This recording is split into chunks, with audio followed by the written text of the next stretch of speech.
A Dream of John Ball by William Morris. Read by Lauren Huff. Chapter 1. The Men of Kent. Sometimes I am rewarded for fretting myself so much about present matters by a quite unasked-for, pleasant dream. I mean when I am asleep.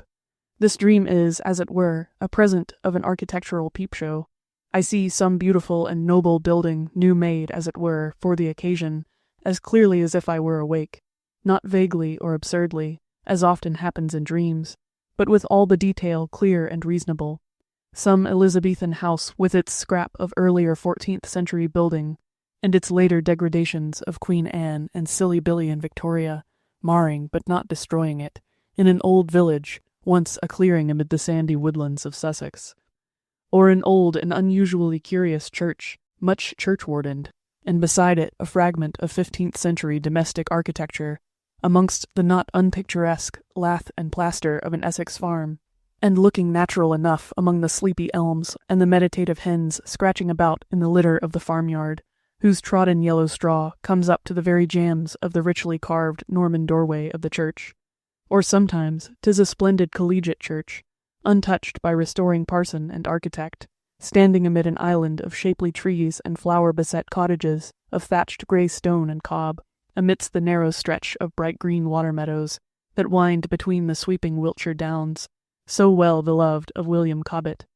Or some new scene and yet familiar cluster of houses in a grey village of the upper Thames, overtopped by the delicate tracery of a 14th century church, or even sometimes the very buildings of the past, untouched by the degradation of the sordid utilitarianism that cares not and knows not of beauty and history. As once, when I was journeying, in a dream of the night, down the well-remembered reaches of the Thames betwixt Streatley and Wallingford, where the foothills of the White Horse fall back from the broad stream, I came upon a clear-seen medieval town, standing up with roof and tower and spire within its walls, grey and ancient, but untouched from the days of its builders of old. All this I have seen in the dreams of the night, clearer than I can force myself to see them in dreams of the day. So that it would have been nothing new to me the other night to fall into an architectural dream, if that were all, and yet I have to tell of things strange and new that befell me after I had fallen asleep. I had begun my sojourn in the land of Nod by a very confused attempt to conclude that it was all right for me to have an engagement to lecture at Manchester and Mitcham Fair Green at 11:30 at night on one and the same Sunday, and that I could manage pretty well. And then I had gone on to try to make the best of addressing a large open-air audience in the costume I was really then wearing, to wit, my nightshirt, reinforced for the dream occasion by a pair of braceless trousers. The consciousness of this fact so bothered me that the earnest faces of my audience, who would not notice it, but were clearly preparing terrible anti-socialist posers for me, began to fade away, and my dream grew thin, and I awoke, as I thought, to find myself lying on a strip of wayside waste by an oak copse just outside a country village. I got up and rubbed my eyes and looked about me, and the landscape seemed unfamiliar to me, though it was, as to the lie of the land, an ordinary English low country, swelling into rising ground here and there. The road was narrow, and I was convinced that it was a piece of Roman road from its straightness. Copses were scattered over the country, and there were signs of 2 or 3 villages and hamlets in sight, besides the one near me, between which and me there was some orchard land, where the early apples were beginning to redden on the trees. Also, just on the other side of the road and the ditch which ran along it, was a small close of about 1/4 of an acre, neatly hedged with quick, which was nearly full of white poppies, and as far as I could see for the hedge, had also a good few rose bushes of the bright red, nearly single kind, which I had heard are the ones from which rosewater used to be distilled. Otherwise the land was quite unhedged, but all under tillage of various kinds, mostly in small strips.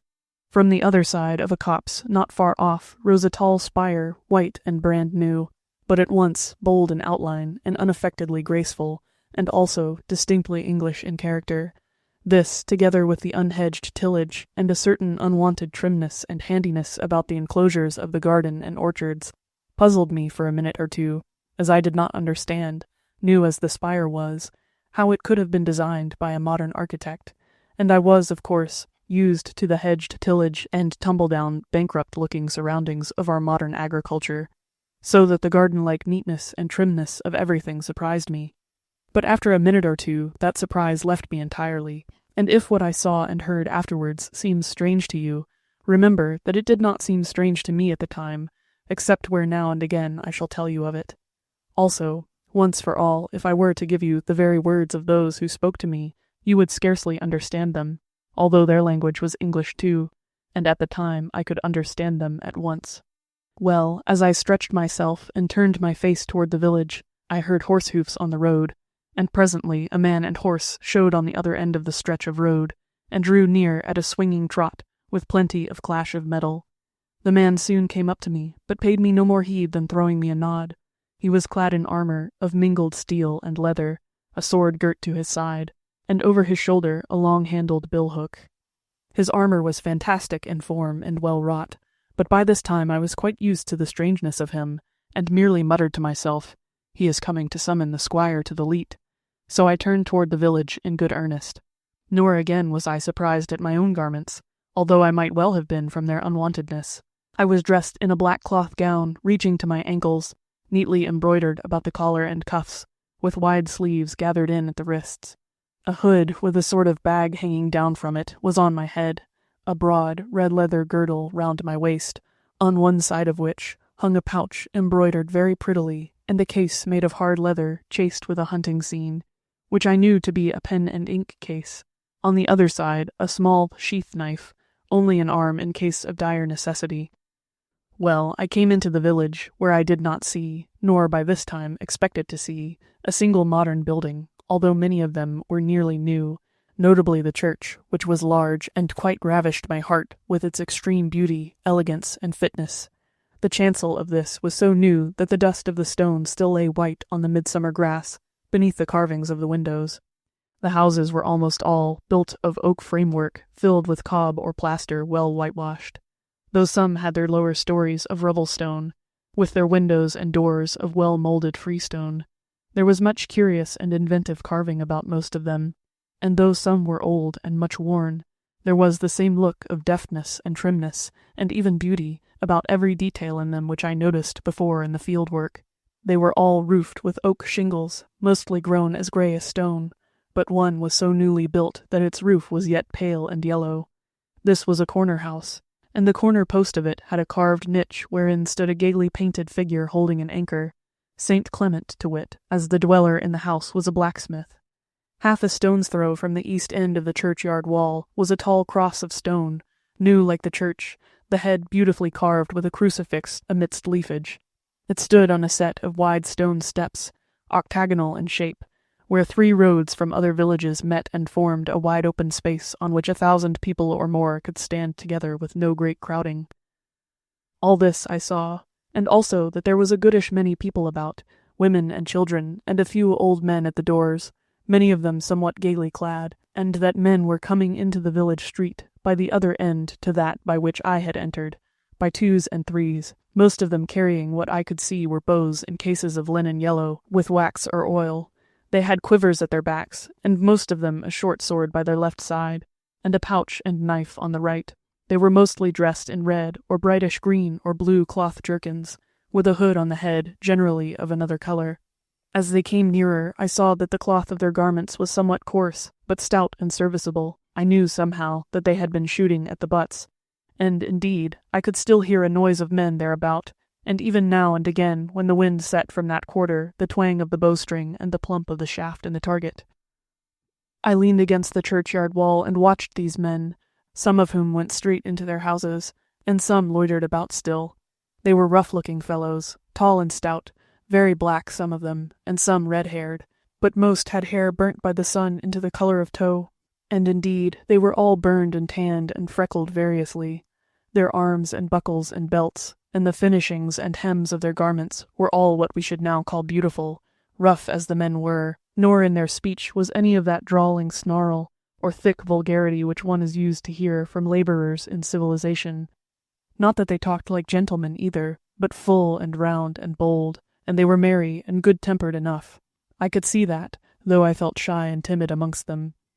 One of them strode up to me across the road, a man some 6 feet high, with a short black beard and black eyes and berry-brown skin, with a huge bow in his hand, bare of the case, a knife, a pouch, and a short hatchet, all clattering together at his girdle.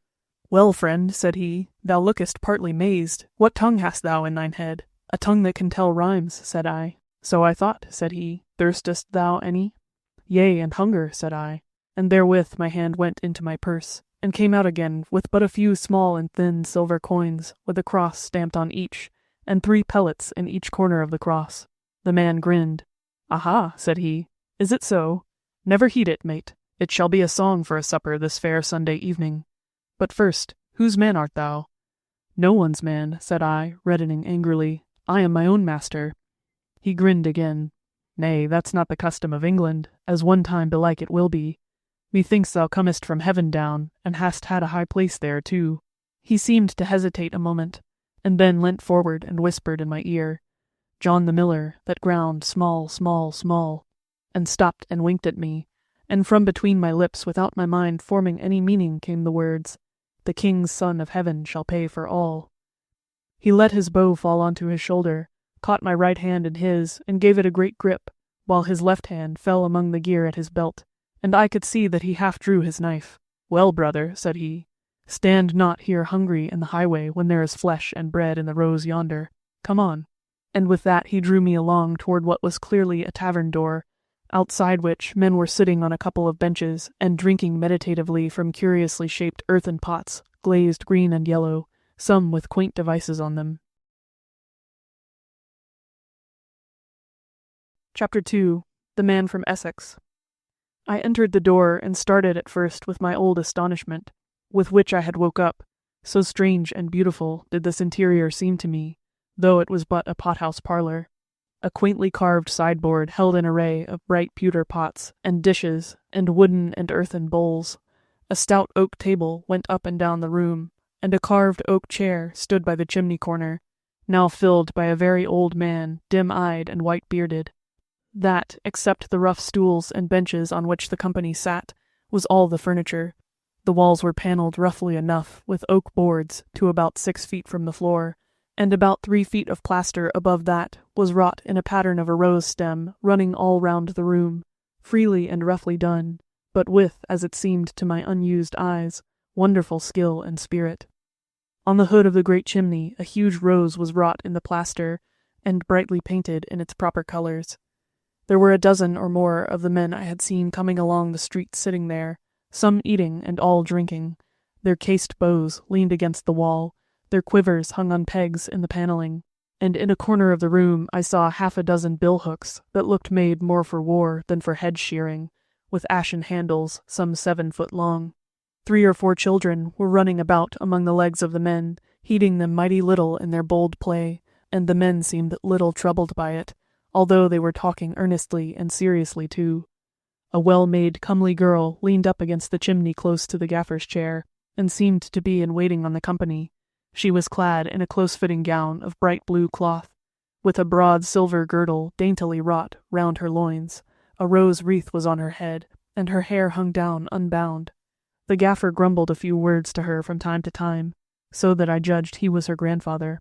The men all looked up as we came into the room, my mate leading me by the hand, and he called out in his rough, good-tempered voice, "Here, my masters, I bring you tidings and a tale. Give it meat and drink, that it may be strong and sweet." "Whence are thy tidings, Will Green?" said one. My mate grinned again with the pleasure of making his joke once more in a bigger company. "It seemeth from heaven, since this good old lad hath no master," said he. "The more fool he to come here," said a thin man with a grizzled beard, amidst the laughter that followed, "unless he had the choice given him between hell and England." "Nay," said I come not from heaven, but from Essex." As I said the word, a great shout sprang from all mouths at once, as clear and sudden as a shot from a gun, for I must tell you that I knew somehow, but I know not how, that the men of Essex were gathering to rise against the pole-groat bailiffs, and the lords that would turn them all into villains again, as their grandfathers had been.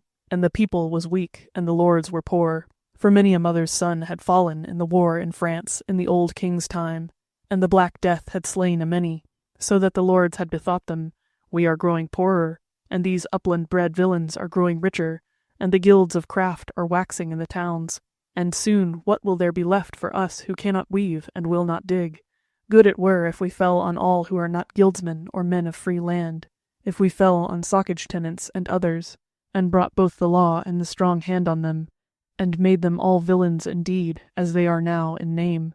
For now these rascals make more than their bellies need of bread, and their backs of homespun, and the overplus they keep to themselves, and we are more worthy of it than they. So let us get the collar on their necks again, and make their day's work longer and their bever time shorter, as the good statute of the old king bade. And good it were if the Holy Church were to look to it, and the Lollards might help herein, that all these naughty and wearisome holidays were done away with, or that it should be unlawful for any man below the degree of a squire to keep the holy days of the church, except in the heart and the spirit only, and let the body labor meanwhile. For does not the apostle say, if a man work not, neither should he eat? And if such things were done, and such an estate of noble rich men and worthy poor men upholden for ever, then would it be good times in England, and life were worth the living. All this were the lords at work on, and such talk I knew was common not only among the lords themselves, but also among their sergeants and very serving men. But the people would not abide it.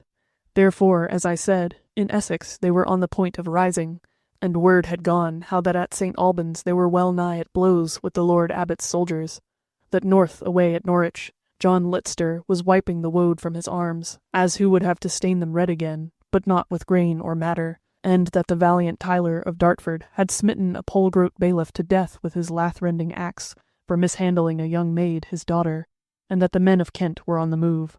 Now, knowing all this, I was not astonished that they shouted at the thought of their fellows, the men of Essex, but rather that they said little more about it, only Will Green saying quietly, "Well, the tidings shall be told when our fellowship is greater. Fall to now on the meat, brother, that we may the sooner have thy tale." As he spoke, the blue-clad damsel bestirred herself, and brought me a clean trencher, that is, a square piece of thin oak board, scraped clean, and a pewter pot of liquor. So without more ado, and as one used to it, I drew my knife out of my girdle, and cut myself what I would of the flesh and bread on the table. But Will Green mocked at me as I cut, and said, "Certes, brother, thou hast not been a lord's carver, though but for thy word thou mightest have been his reader. Hast thou seen Oxford, scholar?" A vision of grey-roofed houses, and a long winding street, and the sound of many bells came over me at that word as I nodded yes to him, my mouth full of salt pork and rye bread. And then I lifted my pot, and we made the clattering mugs kiss, and I drank, and the fire of the good Kentish mead ran through my veins, and deepened my dream of things past, present, and to come, as I said, "Now hearken a tale, since ye will have it so. For last autumn I was in Suffolk, at the good town of Dunwich, and thither came the keels from Iceland, and on them were some men of Iceland, and many a tale they had on their tongues, and with these men I foregathered, for I am in sooth a gatherer of tales, and this that is now at my tongue's end is one of them. So such a tale I told them, long familiar to me, but as I told it, the words seemed to quicken and grow, so that I knew not the sound of my own voice, and they ran almost into rhyme and measure as I told it. And when I had done, there was silence a while, till one man spake, but not loudly. Yea, in that land was the summer short and the winter long, but men lived both summer and winter, and if the trees grew ill and the corn throve not, yet did the plant called man thrive and do well. God send us such men even here. Nay, said another, such men have been and will be, and belike are not far from this same door even now.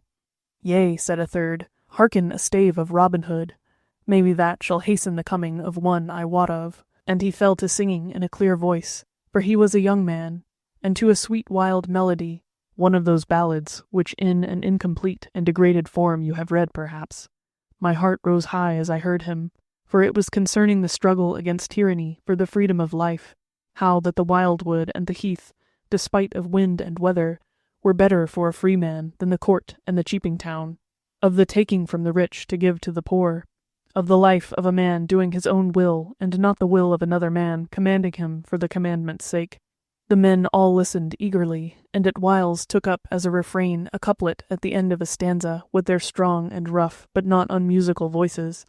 As they sang, a picture of the wildwoods passed by me, as they were, indeed, no park-like dainty glades and lawns, but rough and tangled thicket and bare waste and heath, solemn under the morning sun, and dreary with the rising of the evening wind and the drift of the night-long rain.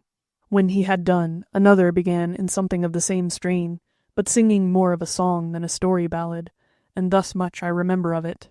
The sheriff is made a mighty lord, of goodly gold he hath enow, and many a sergeant girt with sword, but forth will we and bend the bow.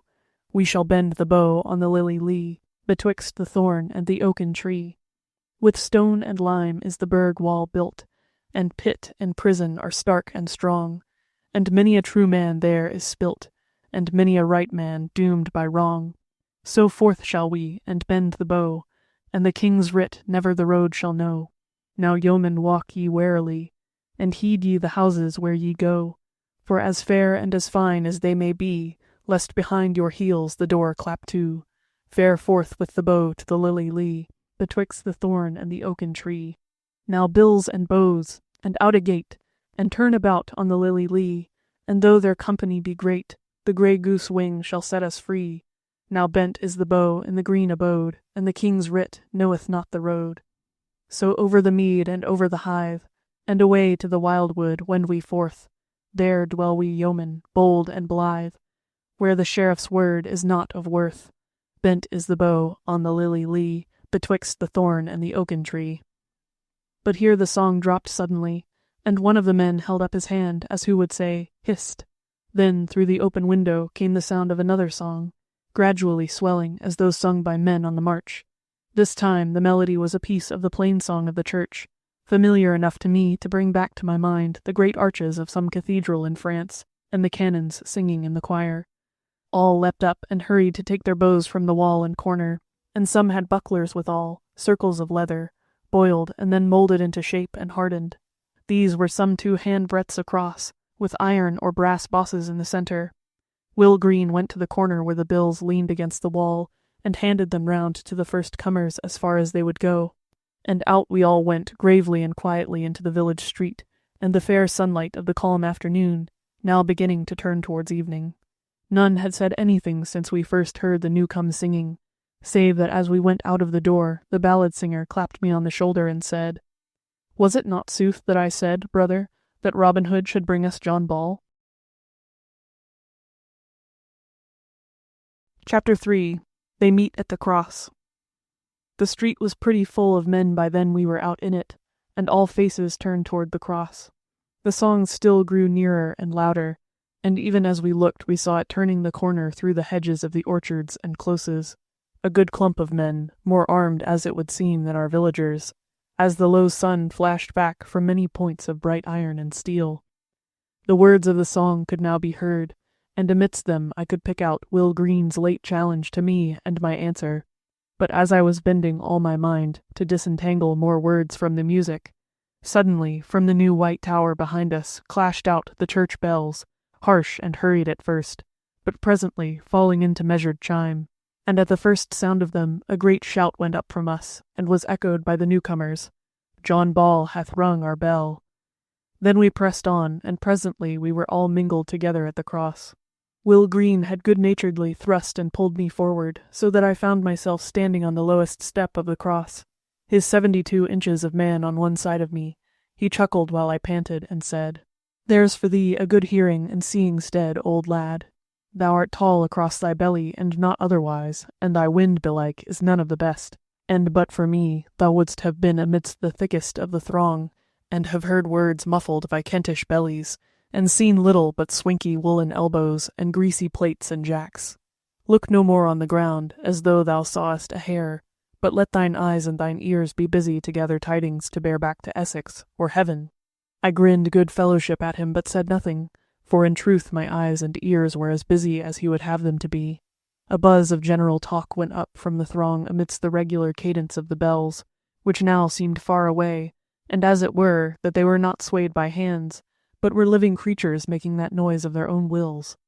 I looked around and saw that the newcomers mingled with us must have been a regular armed band. All had bucklers slung at their backs. Few lacked a sword at the side. Some had bows, some staves, that is, bills, pole-axes, or pikes. Moreover, unlike our villagers, they had defensive arms. Most had steel caps on their heads, and some had body armor, generally a jack or coat into which pieces of iron or horn were quilted. Some had also steel or steel and leather arm or thigh pieces.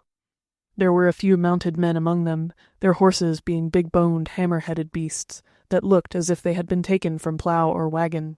But their riders were well armed with steel armor on their heads, legs, and arms. Amongst the horsemen I noted the man that had ridden past me when I first awoke, but he seemed to be a prisoner, as he had a woolen hood on his head instead of his helmet, and carried neither bill, sword, nor dagger.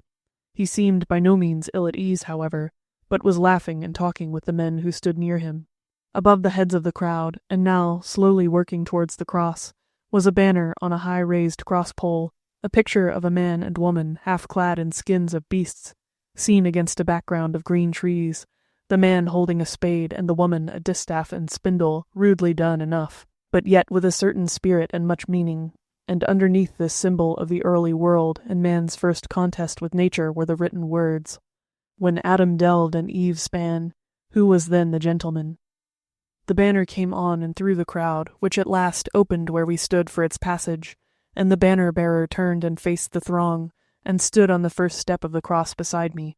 A man followed him, clad in a long dark brown gown of coarse woolen, girt with a cord, to which hung a pair of beads, or rosary as we should call it today, and a book in a bag. The man was tall and big-boned. A ring of dark hair surrounded his priest's tonsure. His nose was big, but clear-cut, and with wide nostrils. His shaven face showed a longish upper lip, and a big but blunt chin. His mouth was big, and the lips closed firmly, a face not very noteworthy, but for his grey eyes well opened and wide apart, at whiles lighting up his whole face with a kindly smile, at whiles set and stern, at whiles resting in that look as if they were gazing at something a long way off, which is the wont of the eyes of the poet or enthusiast. He went slowly up the steps of the cross and stood at the top with one hand laid on the shaft, and shout upon shout broke forth from the throng. When the shouting died away into a silence of the human voices, the bells were still quietly chiming with that far-away voice of theirs, and the long-winged dusky swifts, by no means scared by the concourse, swung round about the cross with their wild squeals, and the man stood still for a little, eyeing the throng, or rather looking first at one and then another man in it, as though he were trying to think what such an one was thinking of, or what he were fit for. Sometimes he caught the eye of one or other, and then that kindly smile spread over his face, but faded off it into the sternness and sadness of a man who has heavy and great thoughts hanging about him. But when John Ball first mounted the steps of the cross, a lad at someone's bidding had run off to stop the ringers, and so presently the voice of the bells fell dead, leaving on men's minds that sense of blankness, or even disappointment which is always caused by the sudden stopping of a sound one has got used to and found pleasant. But a great expectation had fallen by now on all that throng, and no word was spoken even in a whisper, and all men's hearts and eyes were fixed upon the dark figure standing straight up now by the tall white shaft of the cross, his hands stretched out before him, one palm laid upon the other. And for me, as I made ready to hearken, I felt a joy in my soul that I had never yet felt. Chapter 4. The Voice of John Ball. So now I heard John Ball, how he lifted up his voice and said, "Ho, all ye good people, I am a priest of God, and in my day's work it cometh that I should tell you what ye should do, and what ye should forbear doing, and to that end I am come hither. Yet first, if I myself have wronged any man here, let him say wherein my wrongdoing lieth, that I may ask his pardon and his pity." A great hum of goodwill ran through the crowd as he spoke. Then he smiled as in a kind of pride, and again he spoke. "Wherefore did ye take me out of the Archbishop's prison but 3 days agone, when ye lighted the Archbishop's house for the candle of Canterbury, but that I might speak to you and pray you? Therefore I will not keep silence, whether I have done ill or whether I have done well. And herein, good fellows, and my very brethren, I would have you to follow me, and if there be such here, as I know full well there be some, and maybe a good many, who have been robbers of their neighbours. And who is my neighbour, quoth the rich man, or lechers, or despiteful haters, or tale-bearers, or fawners on rich men for the hurt of the poor, and that is the worst of all. Ah, my poor brethren who have gone astray, I say not to you, go home and repent, lest you mar our great deeds, but rather, come afield, and there repent. Many a day have ye been fools, but hearken unto me, and I shall make you wise above the wisdom of the earth. And if ye die in your wisdom, as God wot ye well may, since the fields ye wend to bear swords for daisies, and spears for bents. Then shall ye be, though men call you dead, a part and parcel of the living wisdom of all things, very stones of the pillars that uphold the joyful earth. Forsooth, ye have heard it said that ye shall do well in this world, that in the world to come ye may live happily for ever. Do ye well then, and have your reward both on earth and in heaven. For I say to you that earth and heaven are not two but one, and this one is that which ye know, and are each one of you a part of, to wit, the Holy Church, and in each one of you dwelleth the life of the Church, unless ye slay it. Forsooth, brethren, will ye murder the Church, any one of you, and go forth a wandering man and lonely, even as Cain did who slew his brother? Ah, my brothers, what an evil doom is this, to be an outcast from the Church, to have none to love you and to speak with you, to be without fellowship. Forsooth, brothers, fellowship is heaven, and lack of fellowship is hell. Fellowship is life, and lack of fellowship is death. And the deeds that ye do upon the earth, it is for fellowship's sake that ye do them, and the life that is in it, that shall live on and on for ever, and each one of you part of it, while many a man's life upon the earth from the earth shall wane. Therefore I bid you not dwell in hell but in heaven, or while you must upon earth, which is a part of heaven, and forsooth no foul part. Forsooth, he that waketh in hell, and feeleth his heart fail him, shall have memory of the merry days of earth, and how that when his heart failed him there, he cried on his fellow, were it his wife or his son or his brother, or his gossip or his brother sworn in arms, and how that his fellow heard him, and came, and they mourned together under the sun, till again they laughed together, and were but half sorry between them. This shall he think on in hell, and cry on his fellow to help him, and shall find that therein is no help, because there is no fellowship, but every man for himself. Therefore I tell you that the proud, dispiteous rich man, though he knoweth it not, is in hell already, because he hath no fellow, and he that hath so hardy a heart that in sorrow he thinketh of fellowship, his sorrow is soon but a story of sorrow, a little change in the life that knows not ill. He left off for a little, and indeed for some time his voice had fallen, but it was so clear, and the summer evening so soft and still, and the silence of the folk so complete, that every word told.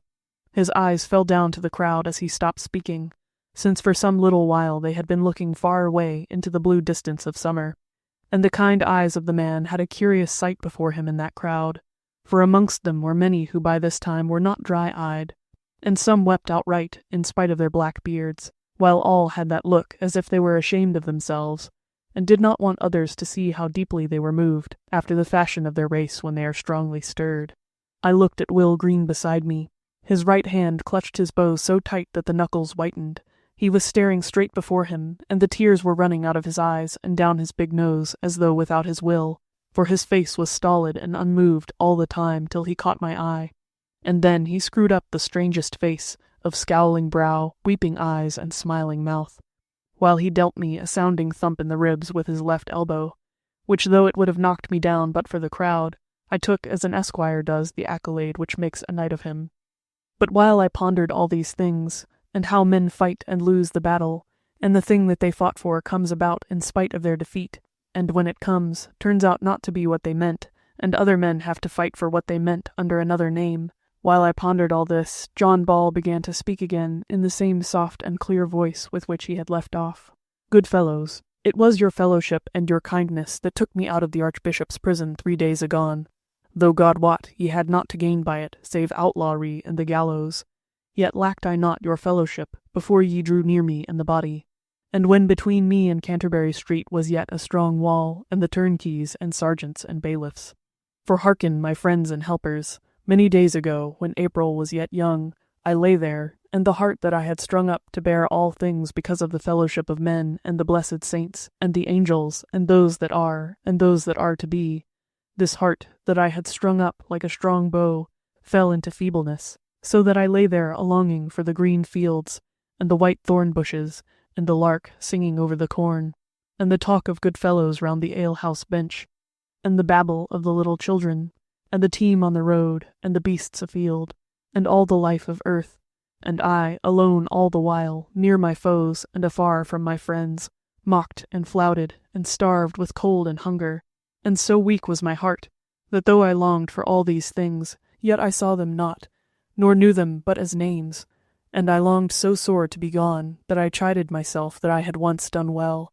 And I said to myself, forsooth, hadst thou kept thy tongue between thy teeth, thou mightest have been something, if it had been but a parson of a town, and comfortable to many a poor man, and then mightest thou have clad here and there the naked back, and filled the empty belly, and holpen many, and men would have spoken well of thee, and of thyself thou hadst thought well. And all this hast thou lost for lack of a word here and there to some great man, and a little winking of the eyes amidst murder and wrong and unruth. And now thou art naught and helpless, and the hemp for thee is sown and grown and heckled and spun, and lo there, the rope for thy gallows tree, all for naught, for naught. Forsooth, my friends, thus I thought and sorrowed in my feebleness that I had not been a traitor to the fellowship of the church, for e'en so evil was my foolish imagination.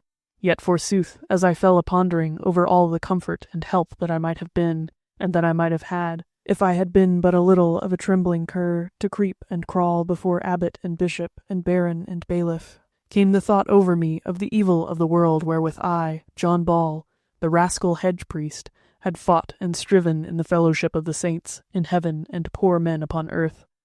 Yea, forsooth, once again I saw, as of old, the great treading down the little, and the strong beating down the weak, and cruel men fearing not, and kind men daring not, and wise men caring not, and the saints in heaven forbearing and yet bidding me not to forbear. Forsooth, I knew once more that he who doeth well in fellowship, and because of fellowship, shall not fail though he seem to fail today, but in days hereafter shall he and his work yet be alive, and men be holpen by them to strive again and yet again.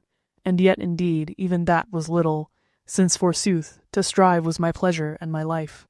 So I became a man once more, and I rose up to my feet, and went up and down my prison what I could for my hopples, and into my mouth came words of good cheer, even such as we today have sung, and stoutly I sang them, even as we now have sung them.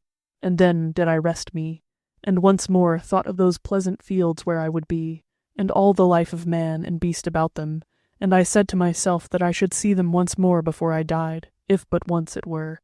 Forsooth, this was strange, that whereas before I longed for them and yet saw them not, now that my longing was slaked, my vision was cleared, and I saw them as though the prison walls opened to me, and I was out of Canterbury Street, and amidst the green meadows of April. And therewithal along with me folk that I have known and who are dead, and folk that are living, yea, and all those of the fellowship on earth and in heaven, yea, and all that are here this day. Overlong were the tale to tell of them, and of the time that is gone. So thenceforward I wore through the days with no such faint heart, until one day the prison opened verily and in the daylight, and there were ye, my fellows, in the door, your faces glad, your hearts light with hope, and your hands heavy with wrath. Then I saw and understood what was to do. Now, therefore, do ye understand it. His voice was changed, and grew louder than loud now as he cast his hands abroad towards that company with those last words of his, and I could feel that all shame and fear was falling from those men, and that mere fiery manhood was shining through their wonted English shamefast stubbornness, and that they were moved indeed, and saw the road before them. Yet no man spoke, rather the silence of the menfolk deepened, as the sun's rays grew more level and more golden, and the swifts wheeled about shriller and louder than before. Then again John Ball spoke and said, In good sooth, I deem you wot no worse than I do what is to do, and first that somewhat we shall do, since it is for him that is lonely or in prison to dream of fellowship, but for him that is of a fellowship to do and not to dream. And next, ye know who is the foeman, and that is the proud man, the oppressor, who scorneth fellowship, and himself is a world to himself, and needeth no helper, nor helpeth any, but heeding no law, layeth law on other men because he is rich. And surely every one that is rich is such an one, nor may be other. Forsooth, in the belly of every rich man dwelleth a devil of hell. And when the man would give his goods to the poor, the devil within him gainsayeth it, and saith, Wilt thou then be of the poor, and suffer cold and hunger and mocking as they suffer? Then give thou thy goods to them, and keep them not. And when he would be compassionate, again saith the devil to him, If thou heed these losels, and turn on them a face like to their faces, and deem of them as men, then shall they scorn thee, and evil shall come of it. And even one day they shall fall on thee to slay thee, when they have learned that thou art but as they be. Ah, woe worth the while! Too oft he saith sooth, as the wont of the devil is, that lies may be born of the barren truth. And sooth it is that the poor deemeth the rich to be other than he, and meet to be his master, as though, forsooth, the poor were come of Adam, and the rich of him that made Adam, that is God. And thus the poor man oppresseth the poor man, because he feareth the oppressor. Not such are ye, my brethren, or else why are ye gathered here in harness, to bid all bear witness of you, that ye are the sons of one man and one mother, begotten of the earth? As he said the words, there came a stir among the weapons of the throng, and they pressed closer round the cross, yet withheld the shout as yet which seemed gathering in their bosoms. And again he said, Forsooth, too many rich men there are in this realm, and yet if there were but one, there would be one too many, for all should be his thralls. Hearken then, ye men of Kent, for overlong belike have I held you with words, but the love of you constrained me, and the joy that a man hath to babble to his friends and his fellows, whom he hath not seen for a long season.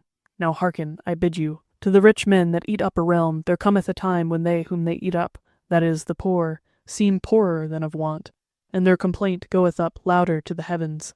Yet it is no riddle to say that oft at such times the fellowship of the poor is waxing stronger, else would no man have heard his cry. Also at such times is the rich man become fearful, and so waxeth in cruelty, and of that cruelty do people misdeem that it is power and might waxing.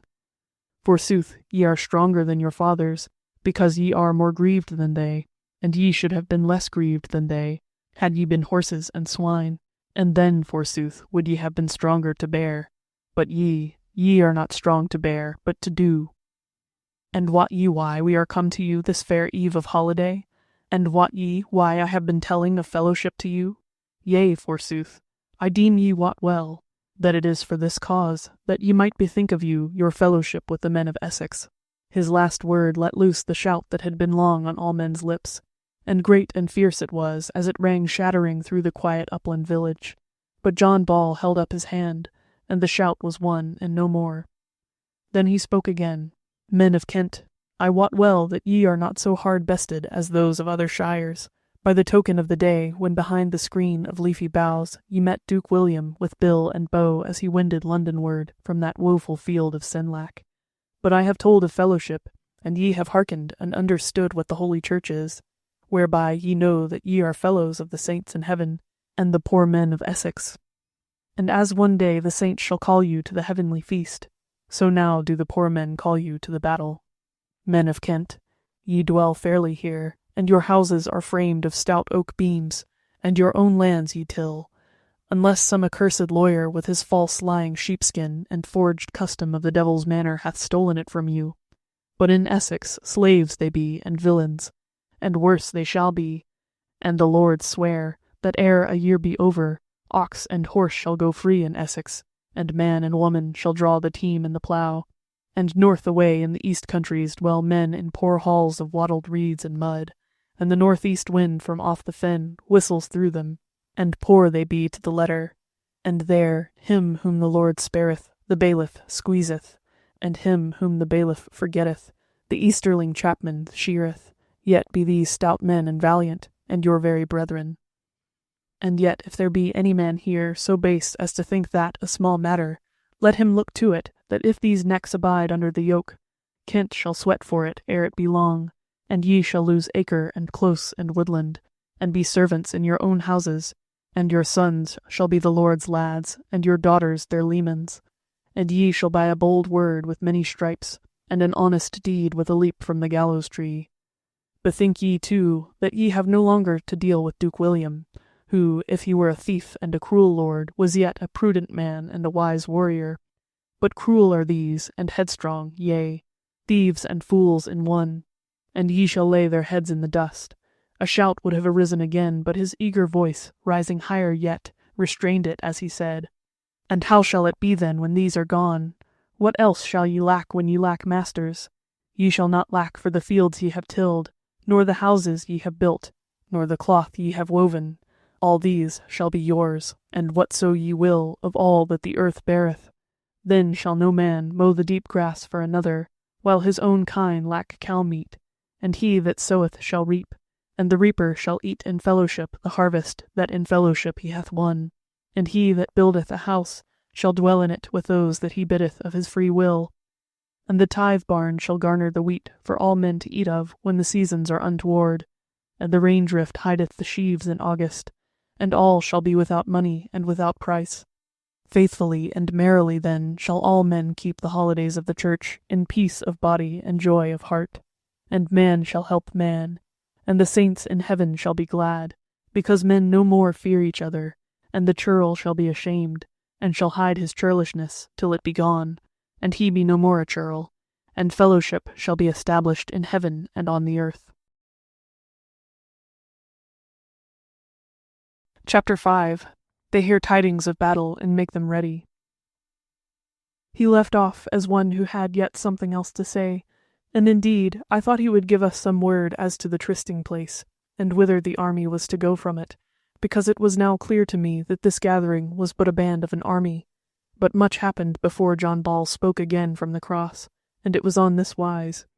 When there was silence after the last shout that the crowd had raised a while ago, I thought I heard a thin sharp noise far away, somewhat to the north of the cross, which I took rather for the sound of a trumpet or horn than for the voice of a man or any beast. Will Green also seemed to have heard it, for he turned his head sharply and then back again, and looked keenly into the crowd as though seeking to catch someone's eye. There was a very tall man standing by the prisoner on the horse near the outskirts of the crowd and holding his bridle. This man, who was well armed, I saw look up and say something to the prisoner, who stooped down and seemed to whisper him in turn. The tall man nodded his head, and the prisoner got off his horse, which was a cleaner-limbed, better-built beast than the others belonging to the band, and the tall man quietly led him a little way from the crowd, mounted him, and rode off northward at a smart pace. Will Green looked on sharply at all this, and when the man rode off, smiled as one who is content, and deems that all is going well, and settled himself down again to listen to the priest. But now when John Ball had ceased speaking, and after another shout, and a hum of excited pleasure and hope that followed it, there was silence again, and as the priest addressed himself to speaking once more, he paused and turned his head towards the wind, as if he heard something, which certainly I heard, and belike every one in the throng, though it was not over loud, far as sounds carry in clear quiet evenings. It was the thump-a-thump of a horse drawing near at a hand-gallop along the grassy upland road, and I knew well it was the tall man coming back with tidings, the purport of which I could well guess. I looked up at Will Green's face. He was smiling as one pleased, and said softly as he nodded to me, "Yea, shall we see the grey goose fly this eve?" But John Ball said in a great voice from the cross, "Hear ye the tidings on the way, fellows. Hold ye together, and look to your gear. Yet hurry not, for no great matter shall this be. I wot well there is little force between Canterbury and Kingston, for the lords are looking north of Thames, toward Wat Tyler and his men. Yet well it is, well it is." The crowd opened and spread out a little, and the men moved about in it, some tightening a girdle, some getting their sidearms more within reach of their right hands, and those who had bows stringing them. Will Green set hand and foot to the great shapely piece of polished red yew with its shining horn tips which he carried, and bent it with no seeming effort. Then he reached out his hand over his shoulder, and drew out a long arrow, smooth, white, beautifully balanced, with a barbed iron head at one end, a horn nock, and 3 strong goose feathers at the other. He held it loosely between the finger and thumb of his right hand, and there he stood with a thoughtful look on his face, and in his hands one of the most terrible weapons which a strong man has ever carried, the English longbow and cloth-yard shaft. But all this while the sound of the horse's hoofs was growing nearer, and presently from the corner of the road amidst the orchards broke out our long friend, his face red in the sun, near sinking now. He waved his right hand as he came in sight of us, and sang out, "Bills and bows, bills and bows," and the whole throng turned towards him and raised a great shout. He reined up at the edge of the throng, and spoke in a loud voice, so that all might hear him. "Fellows, these are the tidings. Even while our priest was speaking, we heard a horn blow far off.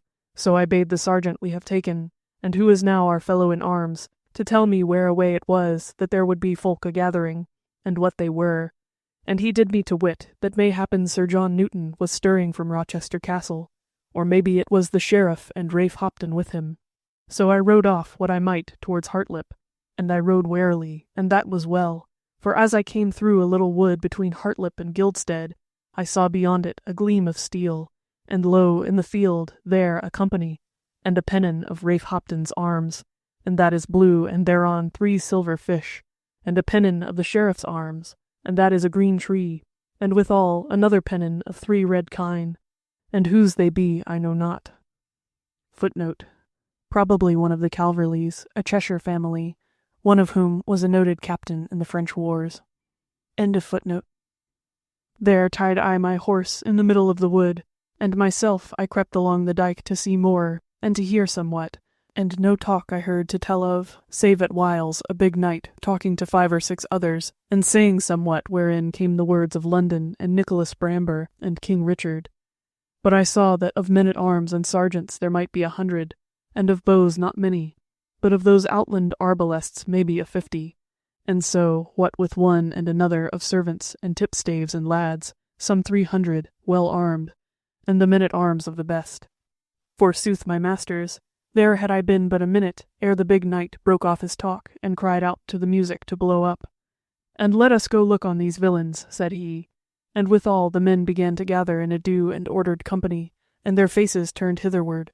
Forsooth, I got to my horse and led him out of the wood on the other side, and so to saddle and away along the green roads, neither was I seen or chased. So look ye to it, my masters, for these men will be coming to speak with us, nor is there need for haste, but rather for good speed, for in some 20 or 30 minutes will be more tidings to hand. By this time one of our best armed men had got through the throng and was standing on the cross beside John Ball.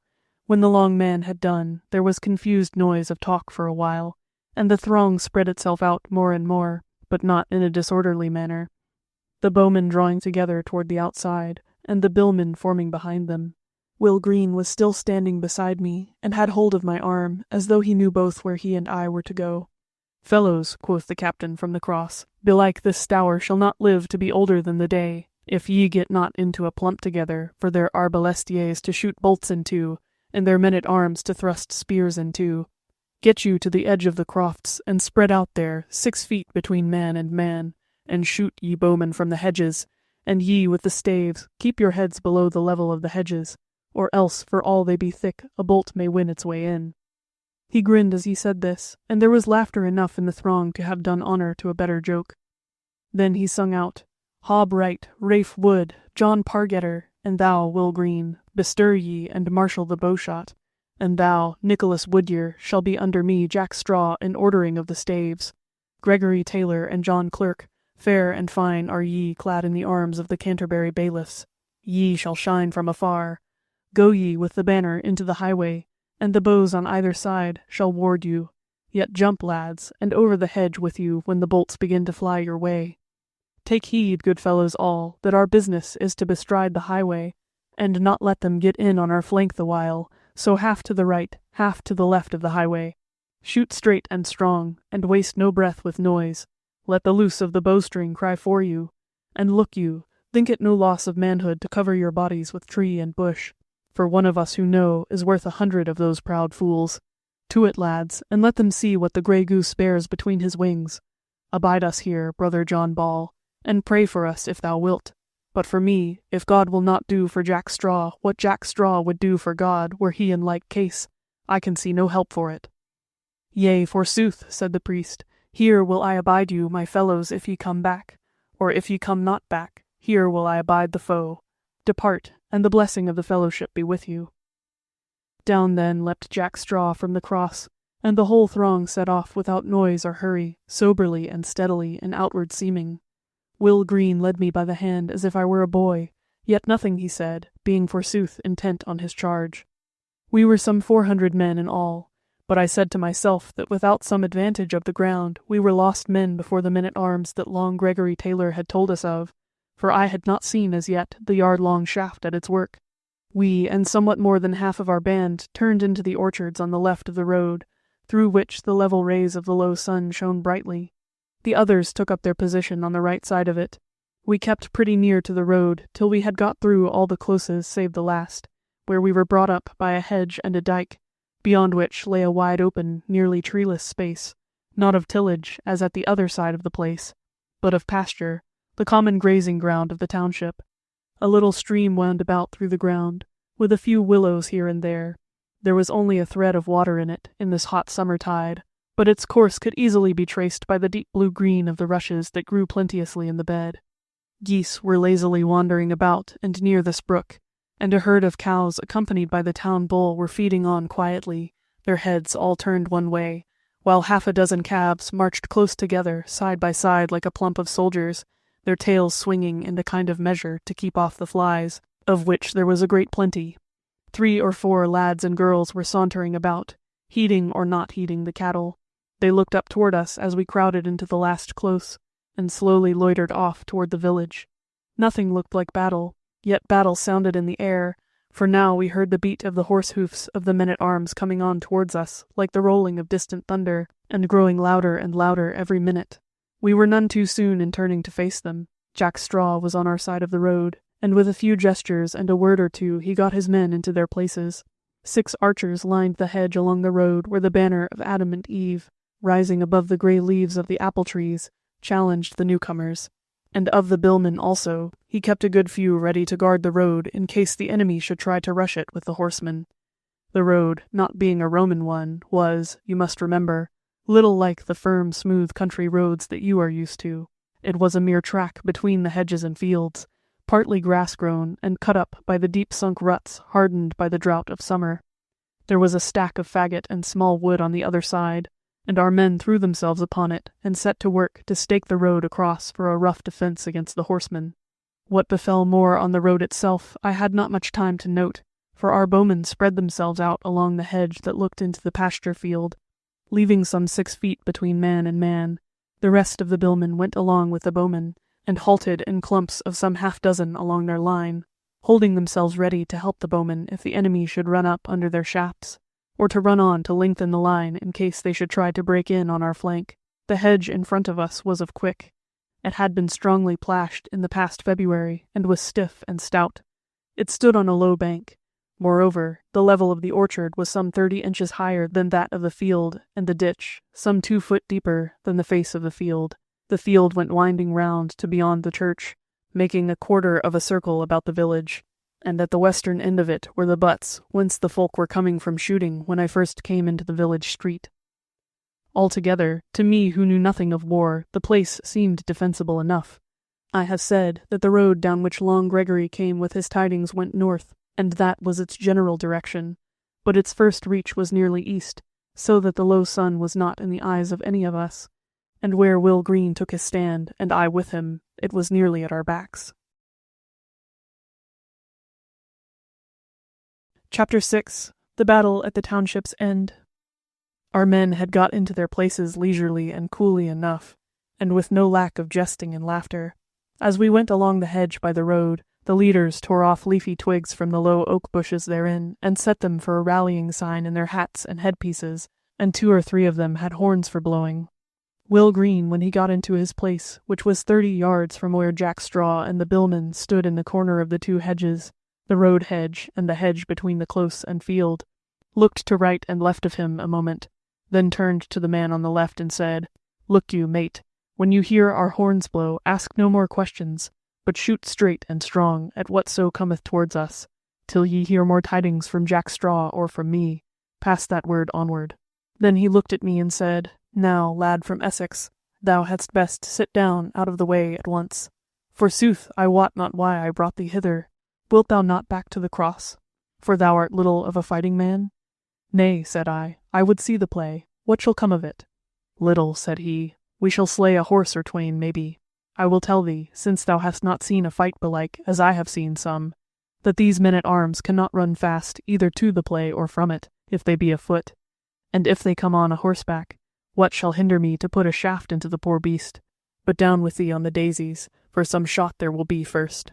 As he spoke, he was pulling off his belts and other gear, and his coat, which done he laid his quiver on the ground, girt him again, did his axe and buckler onto his girdle, and hung up his other attire on the nearest tree behind us.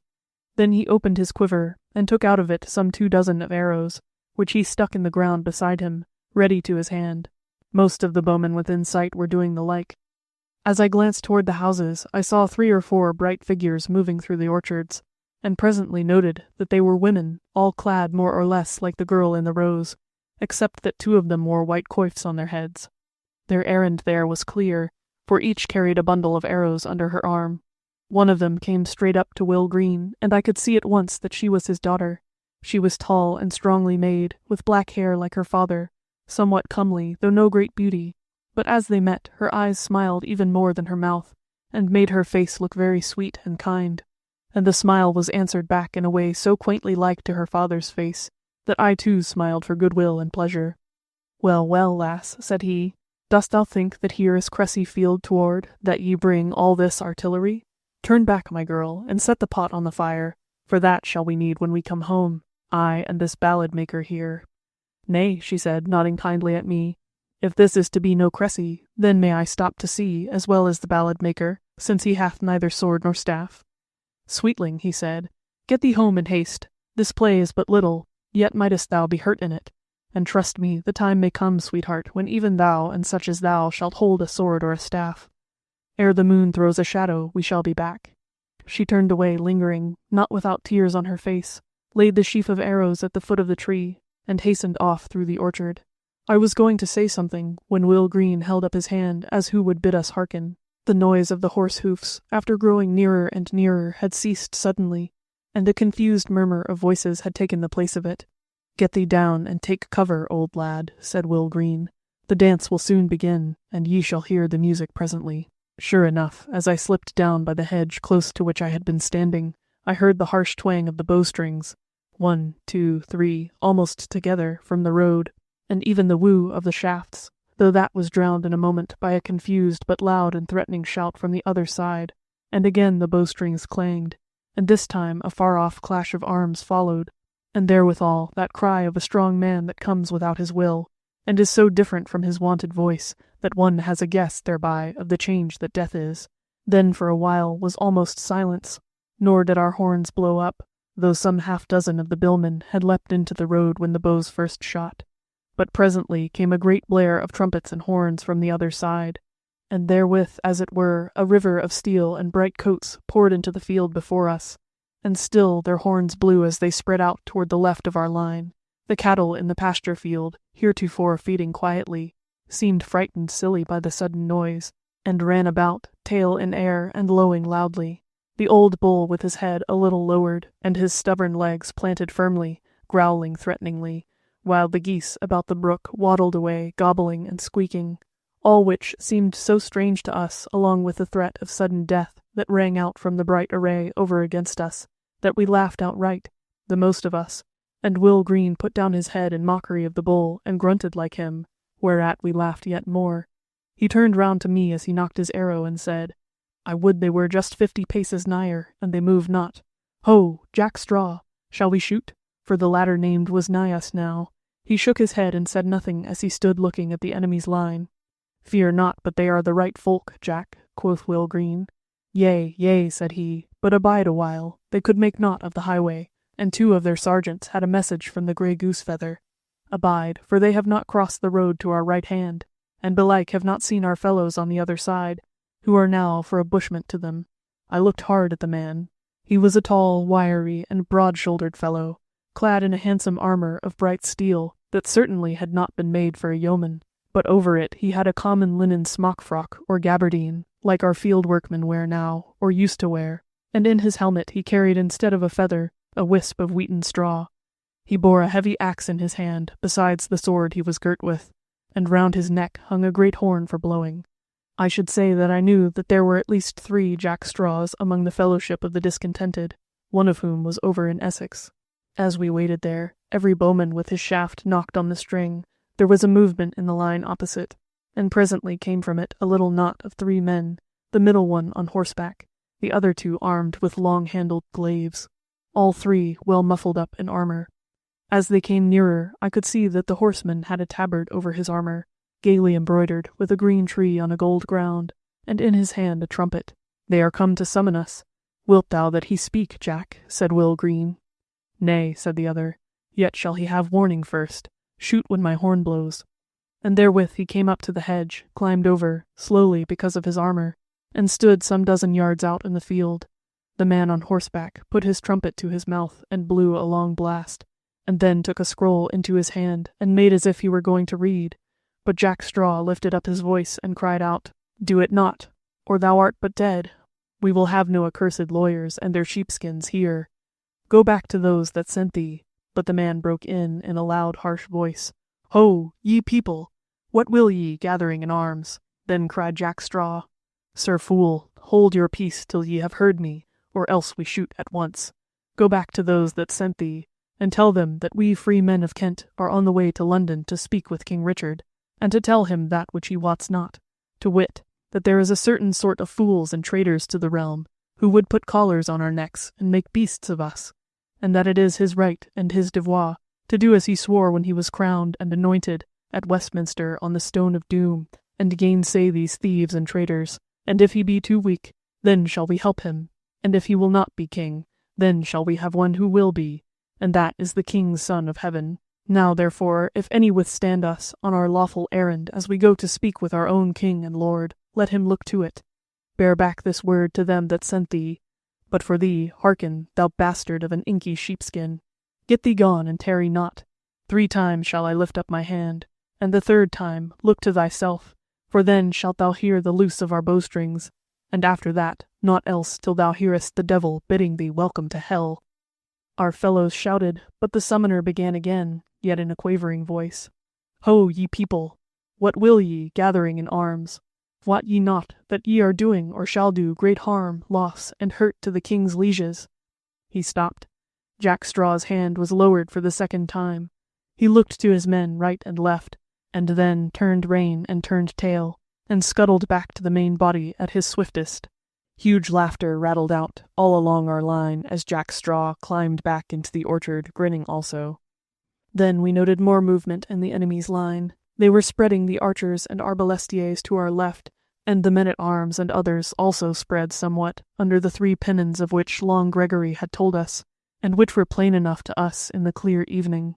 Presently the moving line faced us, and the archers set off at a smart pace toward us, the men-at-arms holding back a little behind them. I knew now that they had been within bowshot all along, but our men were loath to shoot before their first shots would tell, like those half-dozen in the road, when, as they told me afterwards, a plump of their men-at-arms had made a show of falling on. But now, as soon as those men began to move on us directly in face, Jack Straw put his horn to his lips and blew a loud, rough blast that was echoed by 5 or 6 others along the orchard hedge. Every man had his shaft knocked on the string. I watched them, and Will Green specially. He and his bow and its string seemed all of a piece, so easily by seeming did he draw the knock of the arrow to his ear. A moment as he took his aim, and then, oh, then did I understand the meaning of the awe with which the ancient poet speaks of the loose of the god Apollo's bow, for terrible indeed was the mingled sound of the twanging bowstring and the whirring shaft so close to me. I was now on my knees right in front of Will, and saw all clearly. The arbalestiers, for no longbowmen were over against our stead, had all of them bright headpieces and stout body armor of boiled leather with metal studs, and as they came towards us, I could see over their shoulders great wooden shields hanging at their backs. Further to our left, their longbowmen had shot almost as soon as ours, and I heard or seemed to hear the rush of the arrows through the apple boughs, and a man's cry therewith. But with us the longbow had been before the crossbow. One of the arbalestiers fell outright, his great shield clattering down on him, and moved no more, while 3 others were hit and were crawling to the rear. The rest had shouldered their bows and were aiming, but I thought unsteadily, and before the triggers were drawn again, Will Green had knocked and loosed, and not a few others of our folk. Then came the wooden hail of the bolts rattling through the boughs, but all overhead, and no one hit. The next time Will Green knocked his arrow, he drew with a great shout, which all our fellows took up, for the arbalestiers, instead of turning about in their places, covered by their great shields, and winding up their crossbows for a second shot, as is the custom of such soldiers, ran huddling together toward their men-at-arms, our arrows driving thump-thump into their shields as they ran. I saw 4 lying on the field, dead or sore wounded, but our archers shouted again, and kept on, each plucking the arrows from the ground, and knocking and loosing swiftly but deliberately at the line before them. Indeed, now was the time for these terrible bowmen, for as Will Green told me afterwards, they always reckoned to kill through cloth or leather at 500 yards, and they had let the crossbowmen come nearly within 300, and these were now all mingled and muddled up with the men-at-arms at scant 500 yards distance. And belike, too, the latter were not treating them too well, but seemed to be belabouring them with their spear-staves in their anger at the poorness of the play, so that, as Will Green said, it was like shooting at hayricks. All this, you must understand, lasted but a few minutes, and when our men had been shooting quite coolly, like good workmen at peaceful work, for a few minutes more, the enemy's line seemed to clear somewhat. The pennon with the 3 red kine showed in front, and 3 men armed from head to foot in gleaming steel, except for their short coats, bright with heraldry, were with it. One of them, and he bore the 3 kine on his coat, turned round and gave some word of command, and an angry shout went up from them, and they came on steadily towards us, the man with the red kine on his coat leading them, a great naked sword in his hand. You must note that they were all on foot, but as they drew nearer, I saw their horses led by grooms and pages coming on slowly behind them. Sooth said Will Green that the men-at-arms run not fast either to or fro the fray. They came on no faster than a hasty walk, their arms clashing about them, and the twang of the bows and whistle of the arrows never failing all the while, but going on like the push of the westerly gale, as from time to time the men-at-arms shouted, "Ha! Ha! Out! Out, Kentish thieves!" But when they began to fall on, Jack Straw shouted out, "Bills to the field! Bills to the field!" Then all our billmen ran up and leapt over the hedge into the meadow and stood stoutly along the ditch under our bows, Jack Straw in the forefront, handling his great axe. Then he cast it into his left hand, caught up his horn and winded it loudly. The men-at-arms drew near steadily. Some fell under the arrow storm, but not a many. For though the target was big, it was hard, since not even the cloth-yard shaft could pierce well-wrought armour of plate, and there was much armour among them. Withal, the arbalestiers were shooting again, but high and at a venture, so they did us no hurt. But as these soldiers, made wise by the French war, were now drawing near, and our bowmen were casting down their bows and drawing their short swords, or handling their axes, as did Will Green, muttering, "Now must Hob Wright's gear end this play." While this was a-doing, lo, on a sudden flight of arrows from our right on the flank of the sergeant's array, which stayed them somewhat, not because it slew many men, but because they began to bethink them that their foes were many and all around them. Then the road hedge on the right seemed alive with armed men, for whatever could hold sword or staff amongst us was there. Every bowman also leapt our orchard hedge, sword or axe in hand, and with a great shout, billmen, archers, and all ran in on them, half armed, yea, and half naked some of them, strong and stout and live and light withal, the wrath of battle and the hope of better times lifting up their hearts till nothing could withstand them. So was all mingled together, and for a minute or two was a confused clamour over which rose a clatter like the riveting of iron plates, or the noise of the street of coppersmiths at Florence. Then the throng burst open, and the steel-clad sergeants and squires and knights ran huddling and shuffling towards their horses. But some cast down their weapons, and threw up their hands and cried for peace and ransom, and some stood and fought desperately, and slew some till they were hammered down by many strokes, and of these were the bailiffs and tipstaves, and the lawyers and their men, who could not run and hoped for no mercy. I looked on as a picture and wondered, and my mind was at strain to remember something forgotten, which yet had left its mark on it. I heard the noise of the horse-hoofs of the fleeing men-at-arms. The archers and arbalestiers had scattered before the last minutes of the play. I heard the confused sound of laughter and rejoicing down in the meadow, and close by me the evening wind lifting the lighter twigs of the trees, and far away the many noises of the quiet country, till light and sound both began to fade from me, and I saw and heard nothing. I leapt up to my feet presently, and there was Will Green before me as I had first seen him in the street with coat and hood, and the gear at his girdle, and his unstrung bow in his hand, his face smiling and kind again, but maybe a thought sad. "Well," quoth I, "what is the tale for the ballad-maker?" "As Jack Straw said it would be," said he, "the end of the day and the end of the fray." And he pointed to the brave show of the sky over the sunken sun. The knights fled and the sheriff dead, 2 of the lawyer kind slain afield and 1 hanged. and cruel was he to make them cruel. And 3 bailiffs knocked on the head, stout men, and so witless, that none found their brains in their skulls, and 5 arbalestiers and 1 archer slain, and 1.5 of others, mostly men come back from the French wars, men of the companions there, knowing no other craft than fighting for gold. And this is the end they are paid for. Well, brother, saving the lawyers who belike had no souls, but only parchment deeds and libels of the same, God rest their souls. He fell a-musing, but I said, And of our fellowship were any slain? 2 good men of the township, he said. Hob Horner and Antony Weber were slain outright, Hob with a shaft, and Antony in the hand-play, and John Pargetter hurt very sore on the shoulder with a glaive, and 5 more men of the fellowship slain in the hand-play, and some few hurt, but not sorely. And as to those slain, if God give their souls rest, it is well, for little rest they had on the earth belike, but for me, I desire rest no more. I looked at him, and our eyes met with no little love, and I wondered to see how wrath and grief within him were contending with the kindness of the man, and how clear the tokens of it were in his face.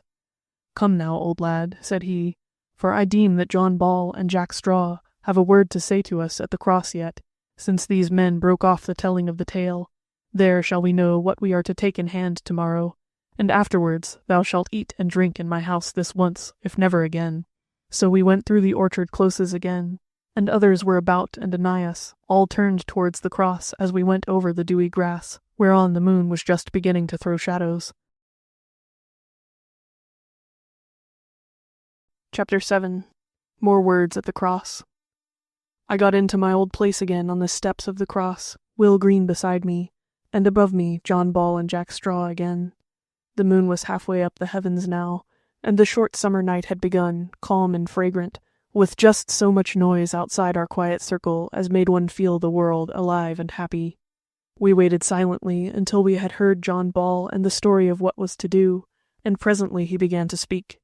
Good people, it is begun but not ended. Which of you is hardy enough to wend the road to London tomorrow?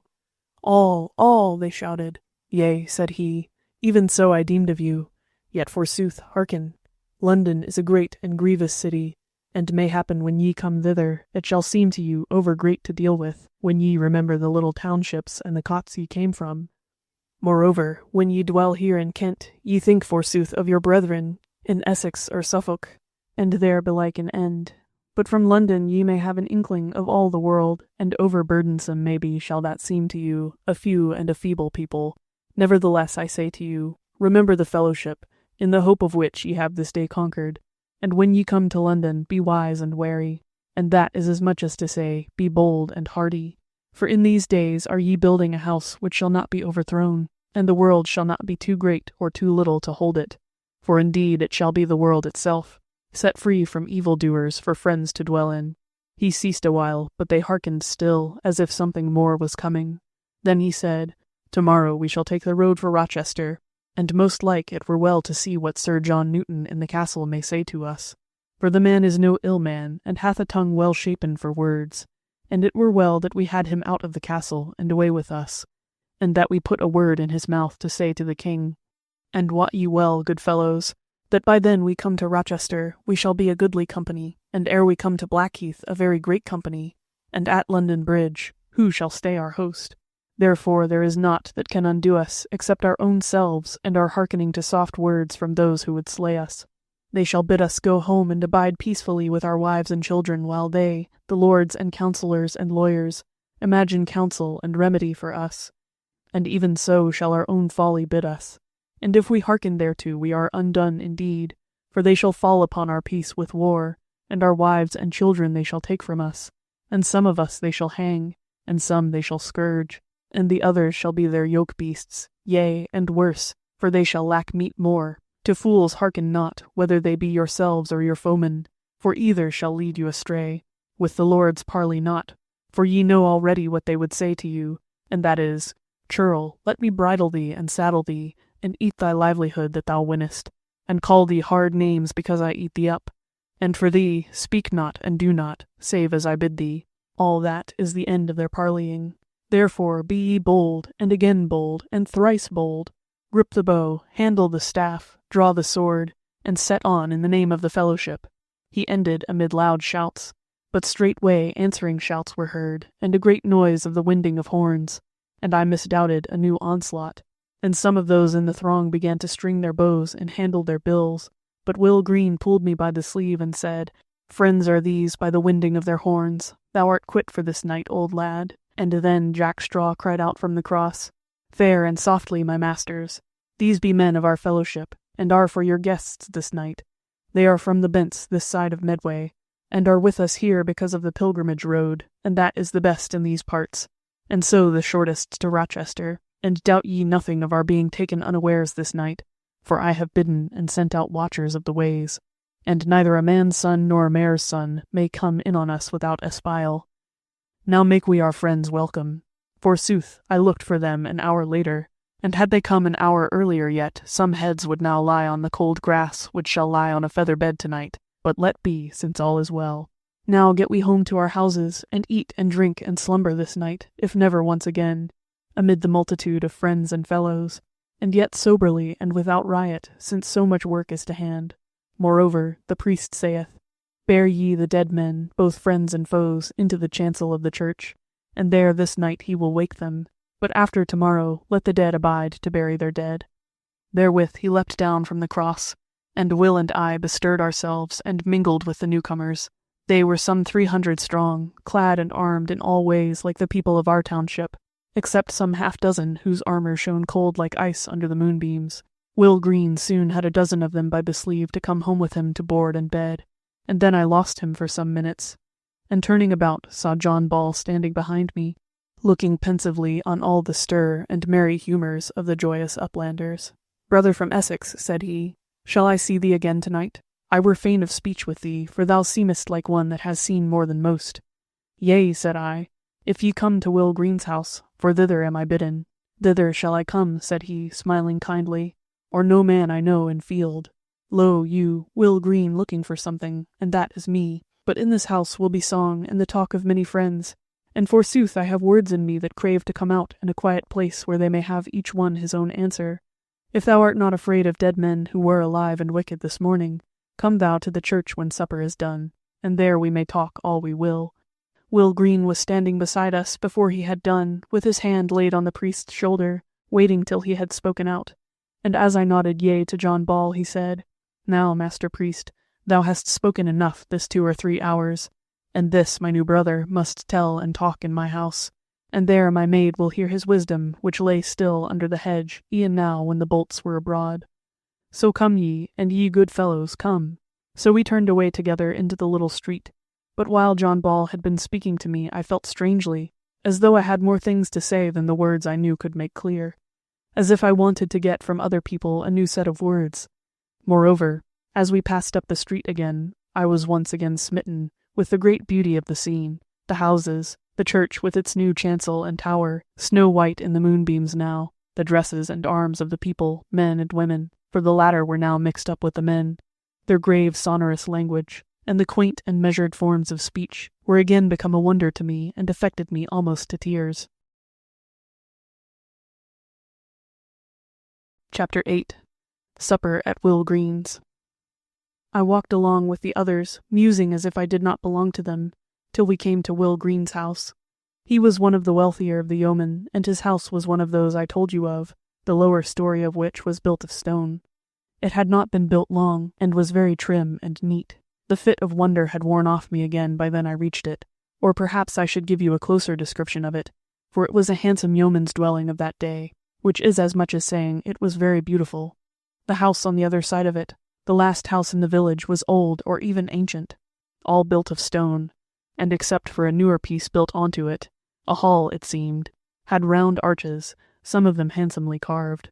I knew that this was the parson's house, but he was another sort of priest than John Ball, and what for fear, what for hatred, had gone back to his monastery with the 2 other chantry priests who dwelt in that house, so that the men of the township, and more especially the women, were thinking gladly how John Ball should say mass in their new chancel on the morrow. Will Green's daughter was waiting for him at the door, and gave him a close and eager hug, and had a kiss to spare for each of us withal. A strong girl she was, as I have said, and sweet and wholesome also. She made merry with her father, Yet it was easy to see that her heart was in her mouth all along.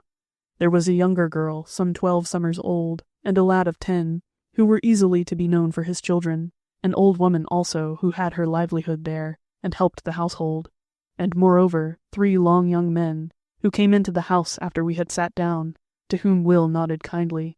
They were brisk lads and smart, but had been afield after the beasts that evening and had not seen the fray.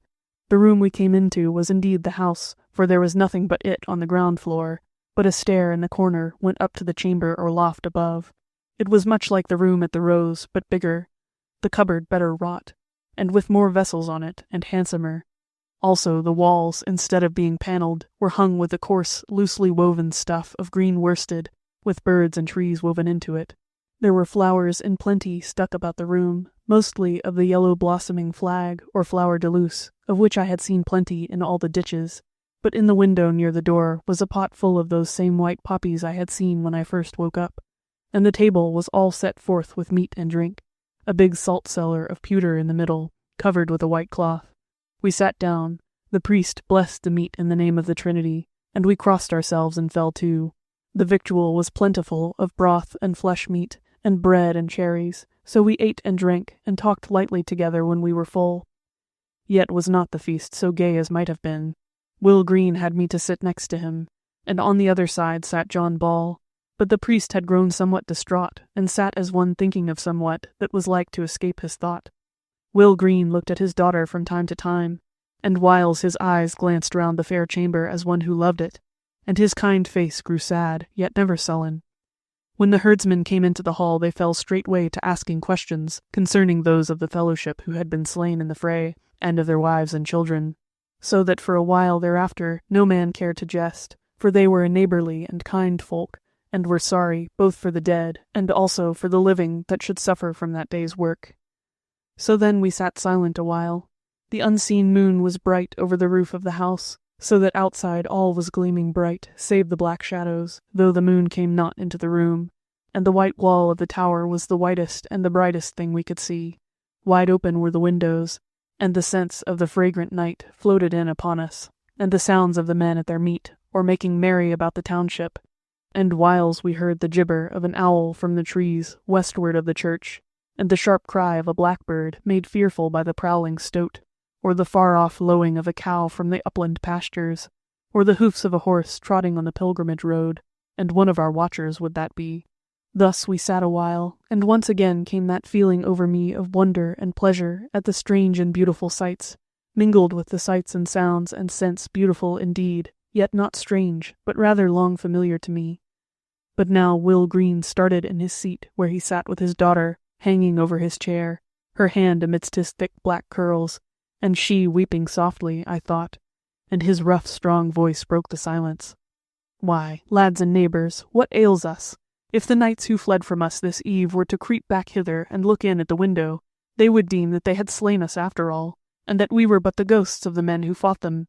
Yet, forsooth, fair it is at whiles to sit with friends and let the summer night speak for us and tell us its tales. But now, sweetling, fetch the mazer and the wine." "Forsooth," said John Ball, "if ye laugh not overmuch now, ye shall laugh the more on the morrow of tomorrow, as ye draw nearer to the play of point and edge." "That is sooth," said one of the upland guests. "So it was seen in France when we fought there, and the eve of fight was sober, and the morn was merry." "Yea," said another, "but there forsooth it was for nothing ye fought, and tomorrow it shall be for a fair reward." "It was for life we fought," said the first. "Yea," said the second, "for life, and leave to go home, and find the lawyers at their fell game. Ho, Will Green, call a health over the cup." For now Will Green had a bowl of wine in his hand. He stood up and said, "Here now I call a health to the rights of Kent, who be turning our ploughshares into swords, and our pruning hooks into spears. Drink around, my masters." Then he drank, and his daughter filled the bowl brimming again, and he passed it to me. As I took it, I saw that it was of light polished wood, curiously speckled, with a band of silver round it, on which was cut the legend, "In the name of Trinity, fill the cup and drink to me." And before I drank, it came upon me to say, "Tomorrow, and the fair days afterwards." Then I drank a great draught of the strong red wine, and passed it on, and every man said something over it, as, "The road to London Bridge," "Hob Carter and his mate," and so on, till last of all John Ball drank, saying, 10 years hence, and the freedom of the fellowship. Then he said to Will Green, Now, Will, must I needs depart to go and wake the dead, both friend and foe, in the church yonder. And whoso of you will be shriven, let him come to me thither in the morn, nor spare for as little after sunrise as it may be. And this our friend and brother from over the water of Thames, he hath will to talk to me, and I with him. So now will I take him by the hand. And so God keep you, fellows. I rose to meet him as he came round the head of the table and took his hand. Will Green turned round to me and said, Thou wilt come back again timely, old lad, for betimes on the morrow must we rise, if we shall dine at Rochester. I stammered as I yea said him, for John Ball was looking strangely at me with a half-smile, and my heart beat anxiously and fearfully. But we went quietly to the door, and so out into the bright moonlight. I lingered a little when we had passed the threshold, and looked back at the yellow-lighted window and the shapes of the men that I saw therein, with a grief and longing that I could not give myself a reason for, since I was to come back so soon. John Ball did not press me to move forward, but held up his hand as if to bid me hearken. The folk and guests there had already shaken themselves down since our departure, and were gotten to be reasonably merry, it seemed, for one of the guests, he who had spoken of France before, had fallen to singing a ballad of the war to a wild and melancholy tune. I remember the first rhymes of it, which I heard as I turned away my head, and we moved on toward the church. On a fair field of France we fought on a morning so lovely as it lieth along by the water. There was many a lord there, mowed men in the medley, midst the banners of the barons, and bold men of the knighthood, and spearmen and sergeants, and shooters of the shaft. Chapter 9. Betwixt the Living and the Dead. We entered the church through the south porch, under a round arched door, carved very richly, and with a sculpture over the doorway and under the arch, which, as far as I could see by the moonlight, figured St. Michael and the dragon. As I came into the rich gloom of the nave, I noticed for the first time that I had one of those white poppies in my hand. I must have taken it out of the pot by the window as I passed out of Will Green's house. The nave was not very large, but it looked spacious too. It was somewhat old, but well built and handsome, the roof of curved wooden rafters with great tie-beams going from wall to wall. There was no light in it but that of the moon streaming through the windows, which were by no means large and were glazed with white fretwork, with here and there a little figure in very deep rich colors. 2 larger windows near the east end of each aisle had just been made, so that the church grew lighter toward the east, and I could see all the work on the great screen between the nave and chancel, which glittered bright in new paint and gilding. A candle glimmered in the loft above it, before the huge rood that filled up the whole space between the loft and the chancel arch. There was an altar at the east end of each aisle, the one on the south side standing against the outside wall, the one on the north against a traceried, gaily painted screen, for that aisle ran on along the chancel. There were a few oak benches near the second altar, seemingly just made, and well carved and molded. Otherwise the floor of the nave, which was paved with a quaint pavement of glazed tiles like the crocks I had seen outside as to where, was quite clear, and the shafts of the arches rose out of it, white and beautiful under the moon, as though out of a sea, dark but with gleams struck over it. The priest let me linger and look around, when he had crossed himself and given me the holy water, and then I saw that the walls were figured all over with stories, a huge St. Christopher with his black beard looking like Will Green, being close to the porch by which we entered, and above the chancel arch the doom of the last day, in which the painter had not spared either kings or bishops, and in which a lawyer with his blue coif was one of the chief figures in the group which the devil was hauling off to hell. Yea, said John Ball, 'tis a goodly church and fair, as you may see, twixt Canterbury and London as for its kind. And yet do I misdoubt me where those who are dead are housed, and where those shall house them after they are dead, who built this house for God to dwell in. God grant they be cleansed at last. Forsooth one of them who is now alive is a foul swine and a cruel wolf. Art thou all so sure, scholar, that all such have souls? And if it be so, was it well done of God to make them? I speak to thee thus, for I think thou art no delator, and if thou be, why should I heed it, since I think not to come back from this journey? I looked at him, and as it were, had some ado to answer him, but I said at last, Friend, I never saw a soul save in the body, I cannot tell. He crossed himself and said, Yet do I intend that ere many days are gone by, my soul shall be in bliss among the fellowship of the saints, and merry shall it be, even before my body rises from the dead. For wisely I have wrought in the world, and I wot well of friends that are long ago gone from the world, as Saint Martin, and Saint Francis, and Saint Thomas of Canterbury, who shall speak well of me to the heavenly fellowship, and I shall in no wise lose my reward.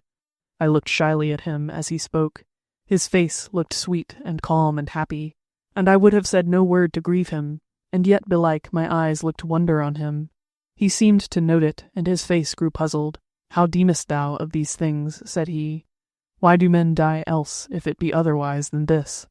I smiled. Why then do they live? Said I. Even in the white moonlight I saw his face flush, and he cried out in a great voice, to do great deeds, or to repent them that they ever were born. Yea, said I. They live to live, because the world liveth. He stretched out his hand to me and grasped mine, but said no more, and went on till we came to the door in the rood screen. Then he turned to me with his hand on the ring latch and said, Hast thou seen many dead men? Nay, but few, said I. And I a many, said he. But come now and look on these, our friends first, and then our foes, so that ye may not look to see them, while we sit and talk of the days that are to be on the earth before the day of doom cometh. So he opened the door, and we went into the chancel. A light burned on the high altar before the host, and looked red and strange in the moonlight that came through the wide traceried windows, unstained by the pictures and beflowerings of the glazing. There were new stalls for the priests and vicars where we entered, carved more abundantly and beautifully than any of the woodwork I had yet seen, and everywhere was rich and fair color, and delicate and dainty form. Our dead lay just before the high altar on low biers, their faces all covered with linen cloths, for some of them had been sore smitten and hacked in the fray. We went up to them, and John Ball took the cloth from the face of one. He had been shot to the heart with a shaft, and his face was calm and smooth. He had been a young man, fair and comely, with hair flaxen almost to whiteness. He lay there in his clothes as he had fallen, the hands crossed over his breast and holding a rush cross. His bow lay on one side of him, his quiver of shafts and his sword on the other. John Ball spake to me while he held the corner of the sheet. What sayest thou, scholar? Feelest thou sorrow of heart when thou lookest on this, either for the man himself, or for thyself and the time when thou shalt be as he is? I said, Nay, I feel no sorrow for this, for the man is not here. This is an empty house, and the master has gone from it. Forsooth, this to me is but as a waxen image of a man. Nay, not even that. For if it were an image, it would be an image of the man as he was when he was alive. But here is no life, nor semblance of life, and I am not moved by it. Nay, I am more moved by the man's clothes and war gear. There is more life in them than in him. Thou sayest sooth, said he, but sorrowest thou not for thine own death when thou lookest on him? I said, And how can I sorrow for that which I cannot so much as think of? Bethink thee that while I am alive I cannot think that I shall die, or believe in death at all, although I know well that I shall die. I can but think of myself as living in some new way. Again he looked on me as if puzzled. Then his face cleared as he said, Yea, forsooth, and that is what the church meaneth by death, and even that I look for, and that hereafter I shall see all the deeds that I have done in the body, and what they really were, and what shall come of them. And ever shall I be a member of the church, and that is the fellowship, then even as now. I sighed as he spoke, then I said, Yea, somewhat in this fashion have most of men thought, since no man that is can conceive of not being. And I mind me that in those stories of the old Danes, their common word for a man dying is to say, he changed his life. And so deemest thou? I shook my head and said nothing. What hast thou to say hereon? Said he. For there seemeth something betwixt us twain, as it were a wall that parteth us. This, said I, that though I die and end, yet mankind yet liveth, therefore I end not, since I am a man. And even so thou deemest, good friend, or at the least even so thou doest, since now thou art ready to die in grief and torment rather than be unfaithful to the fellowship, yea, rather than fail to work thine utmost for it. Whereas, as thou thyself saidst at the cross, with a few words spoken and a little huddling up of the truth, with a few pennies paid, and a few masses sung, thou mightest have had a good place on this earth and in that heaven. And as thou doest, so now doth many a poor man unnamed and unknown, and shall do while the world lasteth. And they that do less than this fail because of fear, and are ashamed of their cowardice, and make many tales to themselves to deceive themselves, lest they should grow too much ashamed to live. And trust me, if this were not so, the world would not live but would die, smothered by its own stink. Is the wall betwixt us gone, friend? He smiled as he looked at me, kindly, but sadly and shamefast, and shook his head. Then in a while he said, Now ye have seen the images of those who were our friends, come and see the images of those who were once our foes. So he led the way through the side screen into the chancel aisle, and there on the pavement lay the bodies of the foemen, their weapons taken from them, and they stripped of their armor, but not otherwise of their clothes, and their faces mostly, but not all, covered. At the east end of the aisle was another altar, covered with a rich cloth, beautifully figured, and on the wall over it was a deal of tabernacle work, in the midmost niche of it an image painted and gilt of a gay knight on horseback, cutting his own cloak in two with his sword, to give a cantle of it to a half-naked beggar. Knowest thou any of these men? Said I. He said, Some I should know, could I see their faces, but let them be. Were they evil men? Said I. Yea, he said, some 2 or 3. But I will not tell thee of them. Let St. Martin, whose house this is, tell their story if he will. As for the rest, they were hapless fools, or else men who must earn their bread somehow, and were driven to this bad way of earning it. God rest their souls. I will be no tale-bearer, not even to God. So we stood musing a little while, I gazing not on the dead men, but on the strange pictures on the wall, which were richer and deeper coloured than those in the nave, till at last John Ball turned to me and laid his hand on my shoulder. I started and said, Yea, brother, now must I get me back to Will Green's house, as I promised to do so timely. Not yet, brother, said he. I have still much to say to thee, and the night is yet young. Go we and sit in the stalls of the vicars, and let us ask and answer on matters concerning the fashion of this world of menfolk, and of this land wherein we dwell. For once more I deem of thee that thou hast seen things which I have not seen, and could not have seen. With that word he led me back into the chancel, and we sat down side by side in the stalls at the west end of it, facing the high altar and the great east window. By this time the chancel was getting dimmer as the moon wound round the heavens, but yet was there twilight of the moon, so that I could still see the things about me for all the brightness of the window that faced us. And this moon twilight would last, I knew, until the short summer night should wane, and the twilight of the dawn begin to show us the colours of all things about us. So we sat, and I gathered my thoughts to hear what he would say, and I myself was trying to think what I should ask of him, for I thought of him as he of me, that he had seen things which I could not have seen. Chapter 10. Those two talk of the days to come. Brother, said John Ball, how deemest thou of our adventure? I do not ask thee if thou thinkest we are right to play the play like men, but whether playing like men we shall fail like men. Why dost thou ask me? Said I. How much further than beyond this church can I see? Far further, quoth he, for I wot that thou art a scholar and hast read books, and withal, in some way that I cannot name, thou knowest more than we, as though with thee the world had lived longer than with us. Hide not, therefore, what thou hast in thine heart, for I think after this night I shall see thee no more until we meet in the heavenly fellowship. Friend, I said, ask me what thou wilt, or rather, ask thou the years to come to tell thee some little of their tale, and yet methinks thou thyself mayest have some deeming thereof.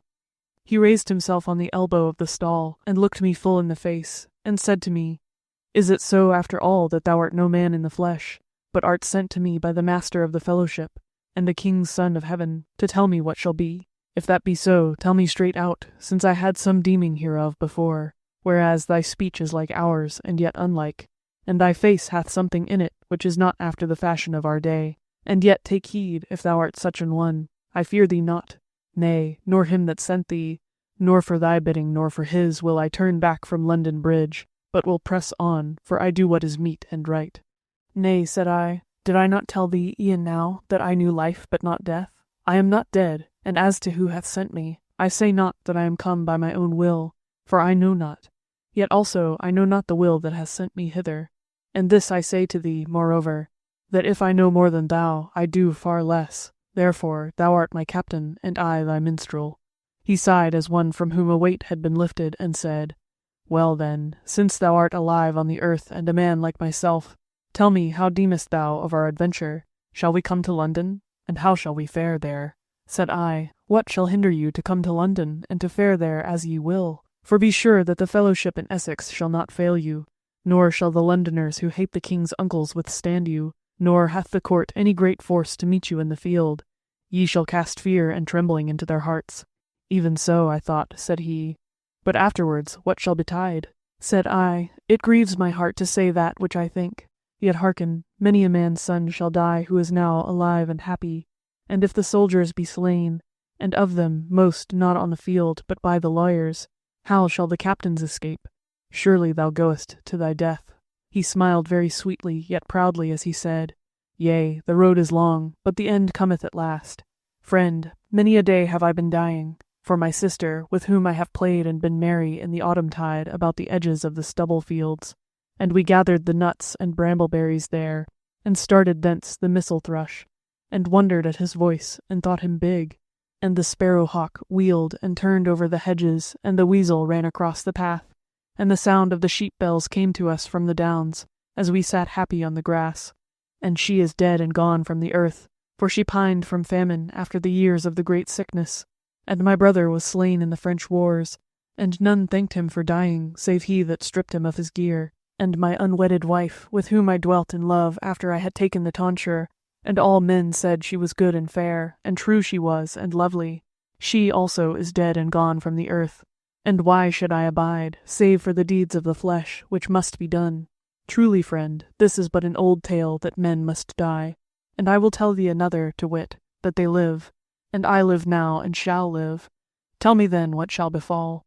Somehow I could not heed him as a living man as much as I had done, and the voice that came from me seemed less of me as I answered, These men are strong and valiant as any that have been or shall be, and good fellows also, and kindly, but they are simple, and see no great way before their own noses. The victory shall they have, and shall not know what to do with it. They shall fight and overcome because of their lack of knowledge, and because of their lack of knowledge shall they be cozened and betrayed when their captains are slain. And all shall come to naught by seeming, and the king's uncles shall prevail, that both they and the king may come to the shame that is appointed for them. And yet when the lords have vanquished, and all England lieth under them again, yet shall their victory be fruitless. For the free men that hold unfree lands shall they not bring under the collar again, and villanage shall slip from their hands till there be, and not long after ye are dead, but few unfree men in England, so that your lives and your deaths both shall bear fruit. Said I not, quoth John Ball, that thou wert ascending from other times? Good is thy message, for the land shall be free. Tell on now. He spoke eagerly, and I went on somewhat sadly. The times shall be better, though the king and lords shall worsen. The guilds of craft shall wax and become mightier. More recourse shall there be of foreign merchants. There shall be plenty in the land, and not famine. Where a man now earneth 2 pennies, he shall earn 3. Yea, said he, then shall those that labour become strong and stronger, and so soon shall it come about that all men shall work, and none make to work, and so shall none be robbed. And at last shall all men labour, and live, and be happy, and have the goods of the earth without money, and without price. Yea, said I, that shall indeed come to pass, but not yet for a while, and belike a long while. And I sat for long without speaking, and the church grew darker as the moon waned yet more. Then I said, Bethink thee that these men shall yet have masters over them, who have at hand many a law and custom for the behoof of masters, and being masters can make yet more laws in the same behoof. And they shall suffer poor people to thrive just so long as their thriving shall profit the mastership, and no longer. And so shall it be in those days I tell of. For there shall be king and lords and knights and squires still, with servants to do their bidding, and make honest men afraid. And all these will make nothing, and eat much as aforetime. And the more that is made in the land, the more shall they crave. Yea, said he, that wot I well, that these are of the kin of the daughters of the horse-leech. But how shall they slake their greed, seeing that as thou sayest villanage shall be gone? Belike their men shall pay them quit-rents, and do them service, as free men may, but all this according to law, and not beyond it. So that though the workers shall be richer than they now be, the lords shall be no richer, and so all shall be on the road to being free and equal. Said I, Look you, friend, aforetime the lords, for the most part, held the land and all that was on it, and the men that were on it worked for them as their horses worked, and after they were fed and housed, all was the lords. But in the time to come, the lords shall see their men thriving on the land, and shall say once more, These men have more than they need. Why have we not the surplus, since we are their lords? Moreover, in those days shall betide much chaffering for wares between man, and country, and the lords shall note that if there were less corn and less men on their lands, there would be more sheep, that is to say, more wool for chaffer, and that thereof they should have abundantly more than aforetime, since all the land they own, and it pays them quit rent or service, save here and there a croft or a close of a yeoman, and all this might grow wool for them to sell to the Easterlings. Then shall England see a new thing, for whereas hitherto men have lived on the land and by it, the land shall no longer need them, but many sheep and a few shepherds shall make wool grow to be sold for money to the Easterlings, and that money shall the lords pouch. For look you, they shall set the lawyers a work, and the strong hand moreover, and the land they shall take to themselves and their sheep, and except for these lords of land, few shall be the free men that shall hold a rood of land, whom the word of their lord may not turn adrift straightway. How mean you? Said John Ball. Shall all men be villains again? Nay, said I, there shall be no villains in England. Surely then, said he, it shall be worse, and all men save a few shall be thralls, to be bought and sold at the cross. Good friend, said I, it shall not be so. All men shall be free, even as ye would have it. Yet, as I say, few indeed shall have so much land as they can stand upon, save by buying such a grace of their masters. And now, said he, I wot not what thou sayest. I know a thrall, and he is his master's every hour, and never his own. And a villain I know, and whiles he is his own, and whiles his lord's. And I know a free man, and he is his own always.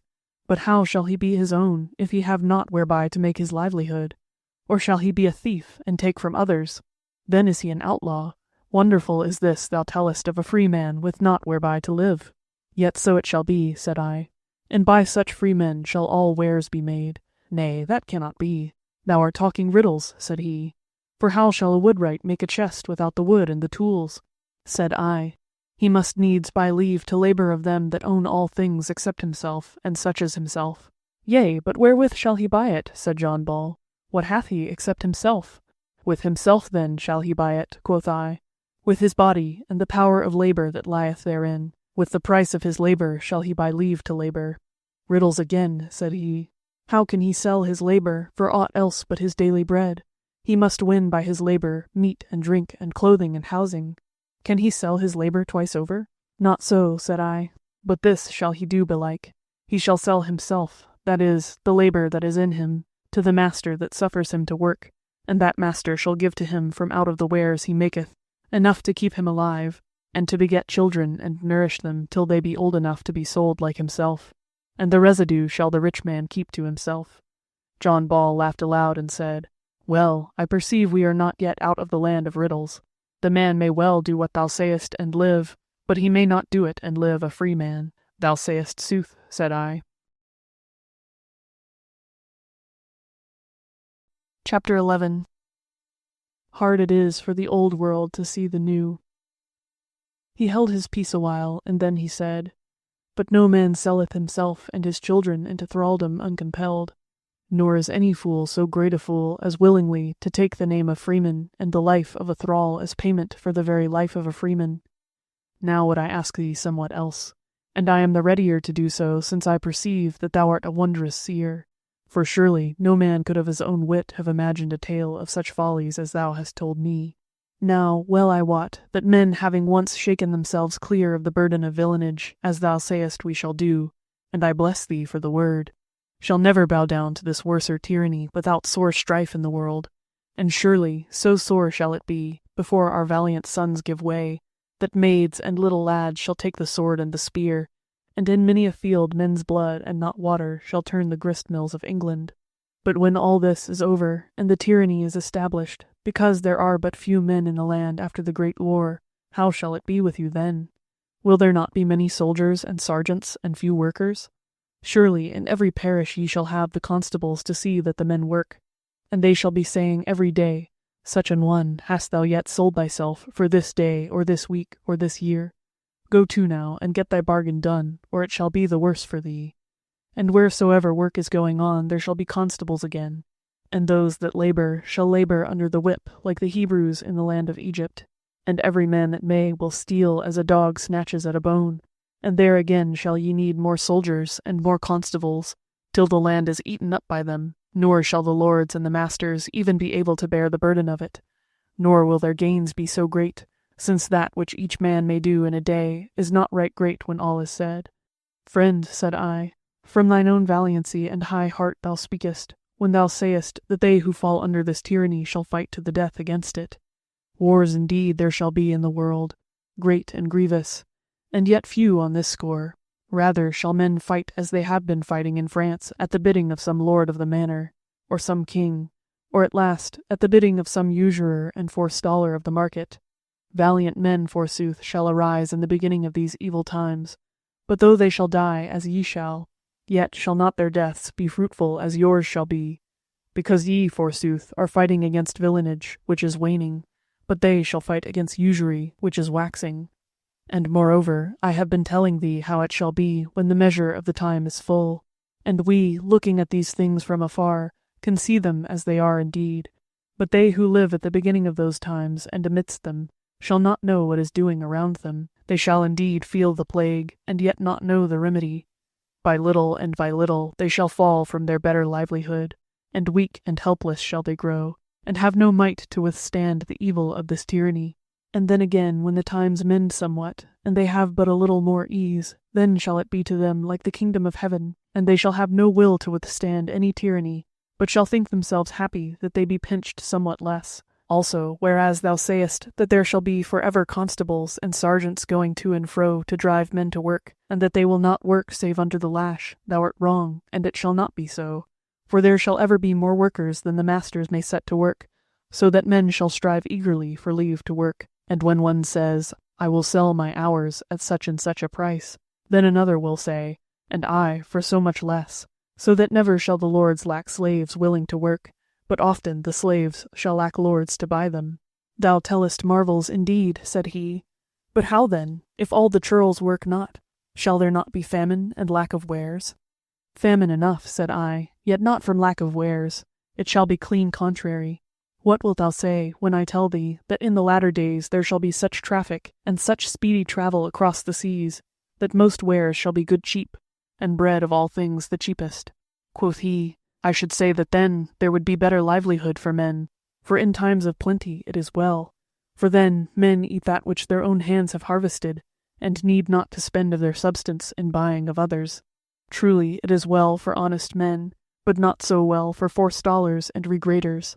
But who heeds what befalls such foul swine, who filch the money from the people's purses, and do not one hair's turn of work to help them? Footnote: forestaller, one who buys up goods when they are cheap, and so raises the price for his own benefit. Forestalls the due and real demand. Regrader, one who both buys and sells in the same market, or within 5 miles thereof. Buys, say, a ton of cheese at 10 a.m., and sells it at 5 p.m. a penny a pound dearer without moving from his chair. The word monopolist will cover both species of thief. End of footnote. Yea, friend, I said, but in those latter days all power shall be in the hands of these foul swine, and they shall be the rulers of all. Therefore hearken, for I tell thee that times of plenty shall in those days be the times of famine, and all shall pray for the prices of wares to rise, so that the forestallers and regraders may thrive, and that some of their well-doing may overflow unto those on whom they live. I am weary of thy riddles, he said, yet at least I hope that there may be fewer and fewer folk in the land, as may well be, if life is then so foul and wretched. Alas, poor man, I said, nor mayest thou imagine how foul and wretched it may be for many of the folk, and yet I tell thee that men shall increase and multiply, till where there is 1 man in the land now, there shall be 20 in those days. Yea, in some places 10 times 20. I have but little heart to ask thee more questions, said he, and when thou answerest, thy words are plain, but the things they tell of I may scarce understand. But tell me this, in those days will men deem that so it must be for ever, as great men even now tell us of our ills, or will they think of some remedy? I looked about me. There was but a glimmer of light in the church now, but what there was no longer the strange light of the moon, but the first coming of the kindly day. Yea, said John Ball, 'tis the twilight of the dawn. God and Saint Christopher send us a good day.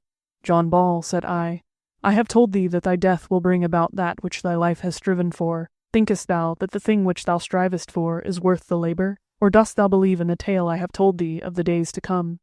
He said, I tell thee once again that I trust thee for a seer, because no man could make up such a tale as thou. The things which thou tellest are too wonderful for a minstrel, the tale too grievous, and whereas thou askest as to whether I count my labour lost, I say nay, if so be that in those latter times, and worser than ours they will be, men shall yet seek a remedy. Therefore again I ask thee, is it so that they shall? Yea, said I, and their remedy shall be the same as thine, although the days be different. For if the folk be enthralled, what remedy, save that they be set free? And if they have tried many roads towards freedom, and found that they led no whither, then shall they try yet another. Yet in the days to come they shall be slothful to try it, because their masters shall be so much mightier than thine, and they shall not need to show the high hand. And until the days get to their evilest, men shall be cozened into thinking that it is of their own free will that they must needs buy leave to labour by pawning their labour that is to be. Moreover, your lords and masters seem very mighty to you, each one of them,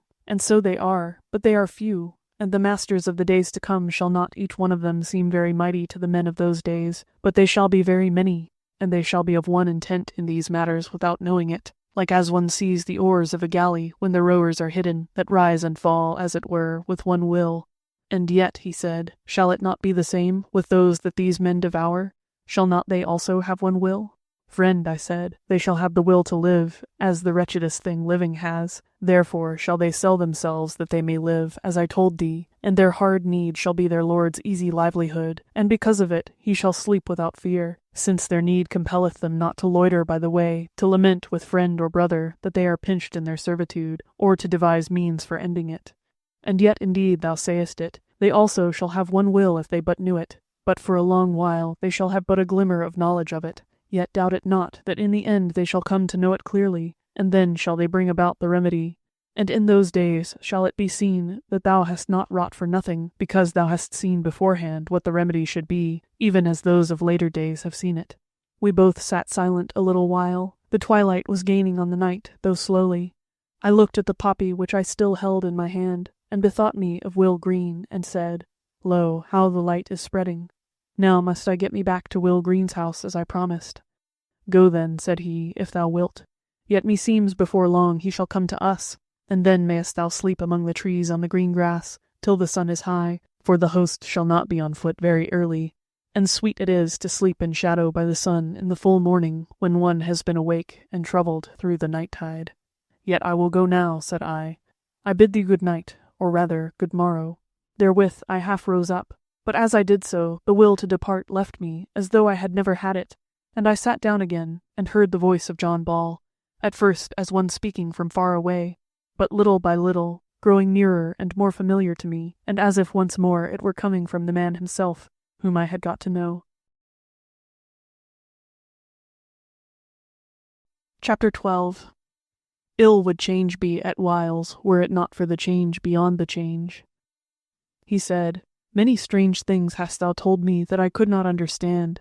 Yea, some my wit so failed to compass, that I cannot so much as ask thee questions concerning them, but of some matters would I ask thee, and I must hasten, for in very sooth the night is worn old and grey, whereas thou sayest that in the days to come, when there shall be no labouring men who are not thralls after their new fashion, that their lords shall be many and very many.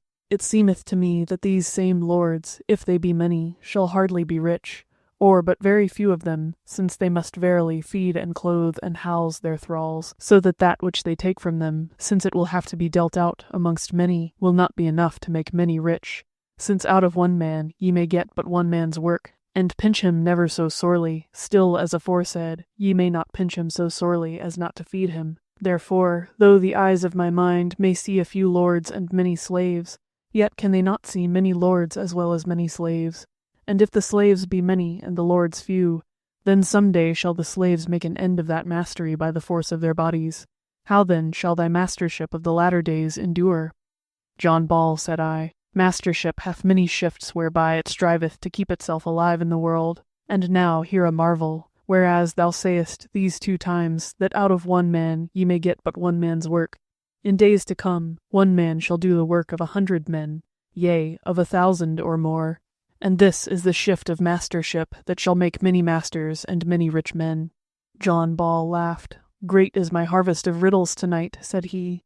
For even if a man sleep not, and eat and drink while he is a-working, ye shall but make 2 men, or 3 at the most, out of him. Said I, Sawest thou ever a weaver at his loom? Yea, said he, many a time. He was silent a little, and then said, Yet I marvelled not at it, but now I marvel, because I know what thou wouldst say. Time was when the shuttle was thrust in and out of all the 1,000 threads of the warp, and it was long to do. But now the spring staves go up and down as the man's feet move, and this and that leaf of the warp cometh forward, and the shuttle goeth in one shot through all the 1,000 warps. Yea, so it is that this multiplieth a man many times. But look you, he is so multiplied already, and so hath he been, meseemeth, for many 100 years. Yea, said I, but what hitherto needed the masters to multiply him more? For many 100 years the workman was a thrall, bought and sold at the cross, and for other hundreds of years he hath been a villain, that is, a working beast, and a part of the stock of the manor on which he liveth. But then thou and the like of thee shall free him, and then is mastership put to its shifts. For what should avail the mastery then, when the master no longer owneth the man by law as his chattel, nor any longer by law owneth him as a stock of his land, if the master hath not that which he on whom he liveth may not lack and live withal, and cannot have without selling himself? He said nothing, but I saw his brow knitted, and his lips pressed together as though in anger. And again I said, Thou hast seen the weaver at his loom. Think how it should be, if he sit no longer before the web, and cast the shuttle, and draw home the sleigh, but if the shed open of itself, and the shuttle of itself speed through it as swift as the eye can follow, and the sleigh come home of itself, and the weaver standing by and whistling the hunts up the while, or looking to 6 looms and bidding them what to do. And as with the weaver, so with the potter and the smith and every worker in metals and all other crafts, that it shall be for them looking on and tending, as with the man that sitteth in the cart while the horse draws. Yea, at last so shall it be even with those who are mere husbandmen, and no longer shall the reaper fare afield in the morning with his hook over his shoulder, and smite and bind and smite again till the sun is down and the moon is up. But he shall draw a thing made by men into the field with 1 or 2 horses, and shall say the word, and the horses shall go up and down, and the thing shall reap and gather and bind, and do the work of many men. Imagine all this in thy mind if thou canst, at least as ye may imagine a tale of enchantment told by a minstrel, and then tell me what shouldst thou deem that the life of men would be amidst all this, men such as these men of the township here, or the men of the Canterbury guilds. Yea, said he, but before I tell thee my thoughts of thy tale of wonder, I would ask thee this. In those days when men work so easily, surely they shall make more wares than they can use in one countryside, or one good town, whereas in another, where things have not gone as well, they shall have less than they need. And even so it is with us now, and thereof cometh scarcity and famine.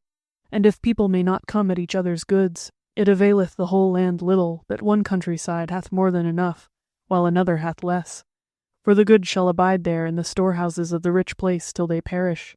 So if that be so in the days of wonder ye tell of, and I see not how it can be otherwise, then shall men be but little holpen by making all their wares so easily and with so little labour.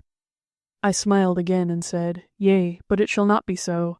Not only shall men be multiplied 100 and 1,000-fold, but the distance of one place from another shall be as nothing, so that the wares which lie ready for market in Durham in the evening may be in London on the morrow morning, and the men of Wales may eat corn of Essex, and the men of Essex wear wool of Wales, so that, so far as the flitting of goods to market goes, all the land shall be as one parish. Nay, what say I? Not as to this land only shall it be so, but even the Indies, and far countries of which thou knowest not, shall be, so to say, at every man's door, and wares which now ye account precious and dear bought, shall then be common things, bought and sold for little price at every huckster's stall. Say then, John, shall not those days be merry and plentiful of ease and contentment for all men? Brother, said he, meseemeth some doleful mockery lieth under these joyful tidings of thine, since thou hast already partly told me to my sad bewilderment what the life of man shall be in those days. Yet will I now for a little set all that aside, to consider thy strange tale as of a minstrel from oversea, even as thou biddest me.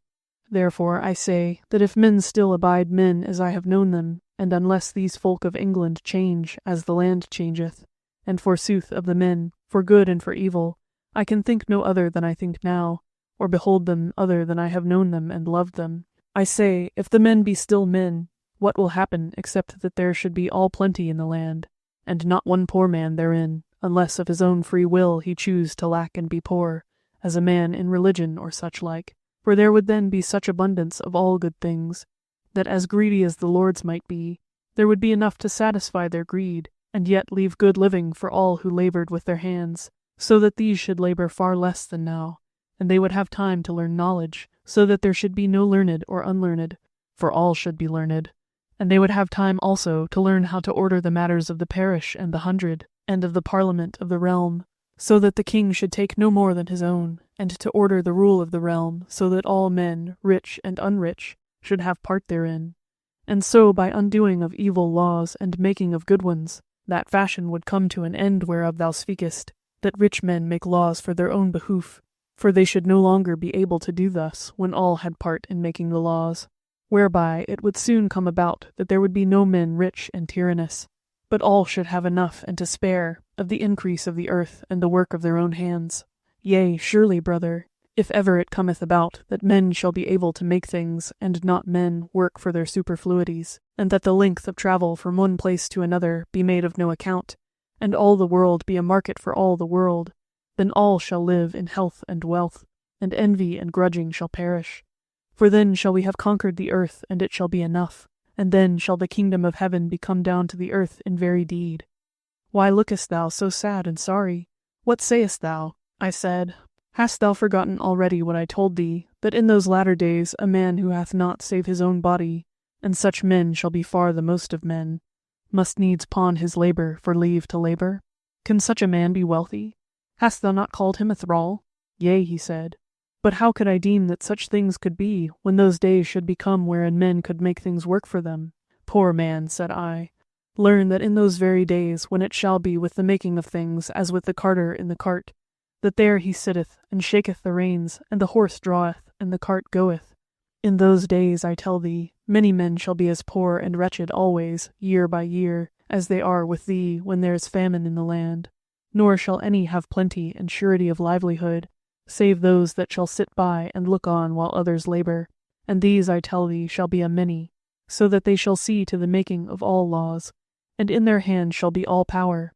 And the laborers shall think that they cannot do without these men that live by robbing them, and shall praise them, and well nigh pray to them, as ye pray to the saints.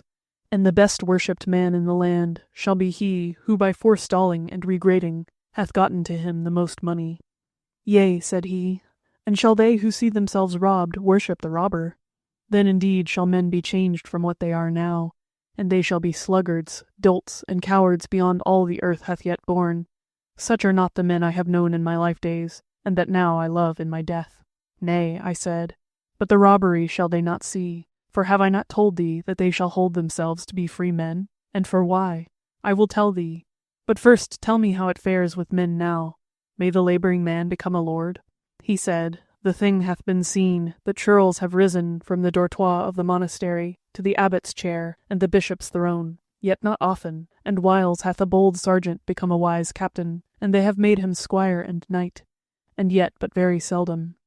And now I suppose thou wilt tell me that the church will open her arms wider to this poor people, and that many through her shall rise into lordship.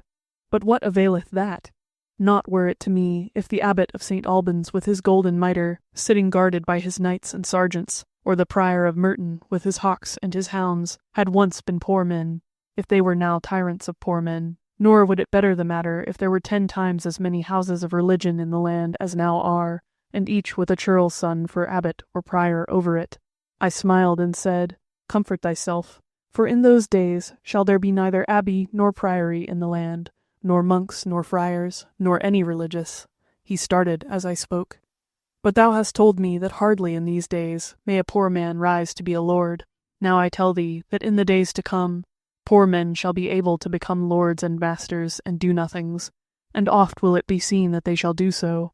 And it shall be even for that cause that their eyes shall be blinded to the robbing of themselves by others, because they shall hope in their souls that they may each live to rob others, and this shall be the very safeguard of all rule and law in those days. Now am I sorrier than thou hast yet made me, said he. For when once this is established, how then can it be changed? Strong shall be the tyranny of the latter days. And now meseems, if thou sayest sooth, this time of the conquest of the earth shall not bring heaven down to the earth, as erst I deemed it would, but rather that it shall bring hell up onto the earth. Woe's me, brother, for thy sad and weary foretelling, and yet saidst thou that the men of those days would seek a remedy. Canst thou yet tell me, brother, what that remedy shall be, lest the sun rise upon me made hopeless by the tale of what is to be? And, lo you, soon shall she rise upon the earth. In truth, the dawn was widening now, and the colors coming into the pictures on wall and in window, and as well as I could see through the varied glazing of these last, and one window before me had as yet nothing but white glass in it. The ruddy glow, which had but so little a while quite died out in the west, was now beginning to gather in the east. The new day was beginning. I looked at the poppy that I still carried in my hand, and it seemed to me to have withered and dwindled. I felt anxious to speak to my companion and tell him much, and withal I felt that I must hasten, or for some reason or other I should be too late. So I spoke at last, loud and hurriedly. John Ball, be of good cheer, for once more thou knowest, as I know, that the fellowship of men shall endure, however many tribulations it may have to wear through. Look you, a while ago was the light bright about us, but it was because of the moon, and the night was deep notwithstanding. And when the moonlight waned and died, and there was but a little glimmer in place of the bright light, yet was the world glad, because all things knew that the glimmer was of day and not of night. Lo you, an image of the times to betide, the hope of the fellowship of men. Yet forsooth, it may well be that this bright day of summer, which is now dawning upon us, is no image of the beginning of the day that shall be, but rather shall that day dawn be cold and grey and surly, and yet by its light shall men see things as they verily are, and no longer enchanted by the gleam of the moon and the glamour of the dreamtide.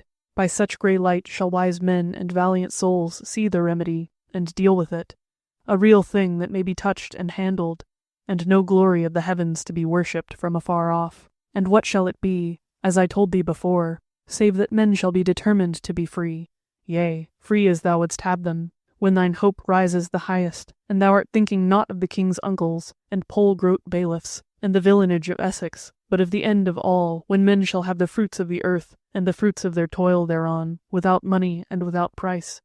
The time shall come, John Ball, when that dream of thine, that this shall one day be, shall be a thing that men shall talk of soberly, and as a thing soon to come about, as even with thee they talk of the villains becoming tenants, paying their lord quit-rent. Therefore hast thou done well to hope it, and, if thou heedest this also, as I suppose thou heedest it little, thy name shall abide by thy hope in those days to come, and thou shalt not be forgotten.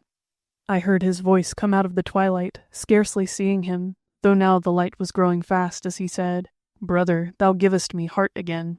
Yet since now I wot well that thou art ascending from far-off times and far-off things, tell thou, if thou mayest, to a man who is going to his death, how this shall come about. Only this may I tell thee, said I. To thee, when thou didst try to conceive of them, the ways of the days to come seemed follies scarce to be thought of. Yet shall they come to be familiar things, and an order by which every man liveth, ill as he liveth, so that men shall deem of them, that thus it hath been since the beginning of the world, and that thus it shall be while the world endureth. And in this wise, so shall they be thought of a long while, and the complaint of the poor the rich man shall heed, even as much and no more as he who lieth in pleasure under the lime trees in the summer heedeth the murmur of his toiling bees. Yet in time shall this also grow old, and doubt shall creep in, because men shall scarce be able to live by that order, and the complaint of the poor shall be hearkened, no longer as a tale not utterly grievous, but as a threat of ruin and of fear. Then shall those things which to thee seem follies, and to the men between thee and me mere wisdom and the bond of stability, seem follies once again. Yet whereas men have so long lived by them, they shall cling to them, yet from blindness and from fear. And those that see, and that have thus much conquered fear that they are furthering the real time that cometh, and not the dream that faileth, these men shall the blind and the fearful mock and missay, and torment and murder, and great and grievous shall be the strife in those days, and many the failures of the wise. And too oft sore shall be the despair of the valiant, and backsliding and doubt, and contest between friends and fellows, lacking time in the hubbub to understand each other, shall grieve many hearts and hinder the host of the fellowship. Yet shall all bring about the end, till thy deeming of folly and ours shall be one, and thy hope and our hope, and then the day will have come. Once more I heard the voice of John Ball. Now, brother, I say farewell, for now verily hath the day of the earth come, and thou and I are lonely of each other again. Thou hast been a dream to me as I to thee, and sorry and glad have we made each other, as tales of old time and the longing of times to come shall ever make men to be. I go to life and to death, and leave thee, and scarce do I know whether to wish thee some dream of the days beyond thine, to tell what shall be, as thou hast told me, for I know not if that shall help or hinder thee. But since we have been kind and very friends, I will not leave thee without a wish of goodwill.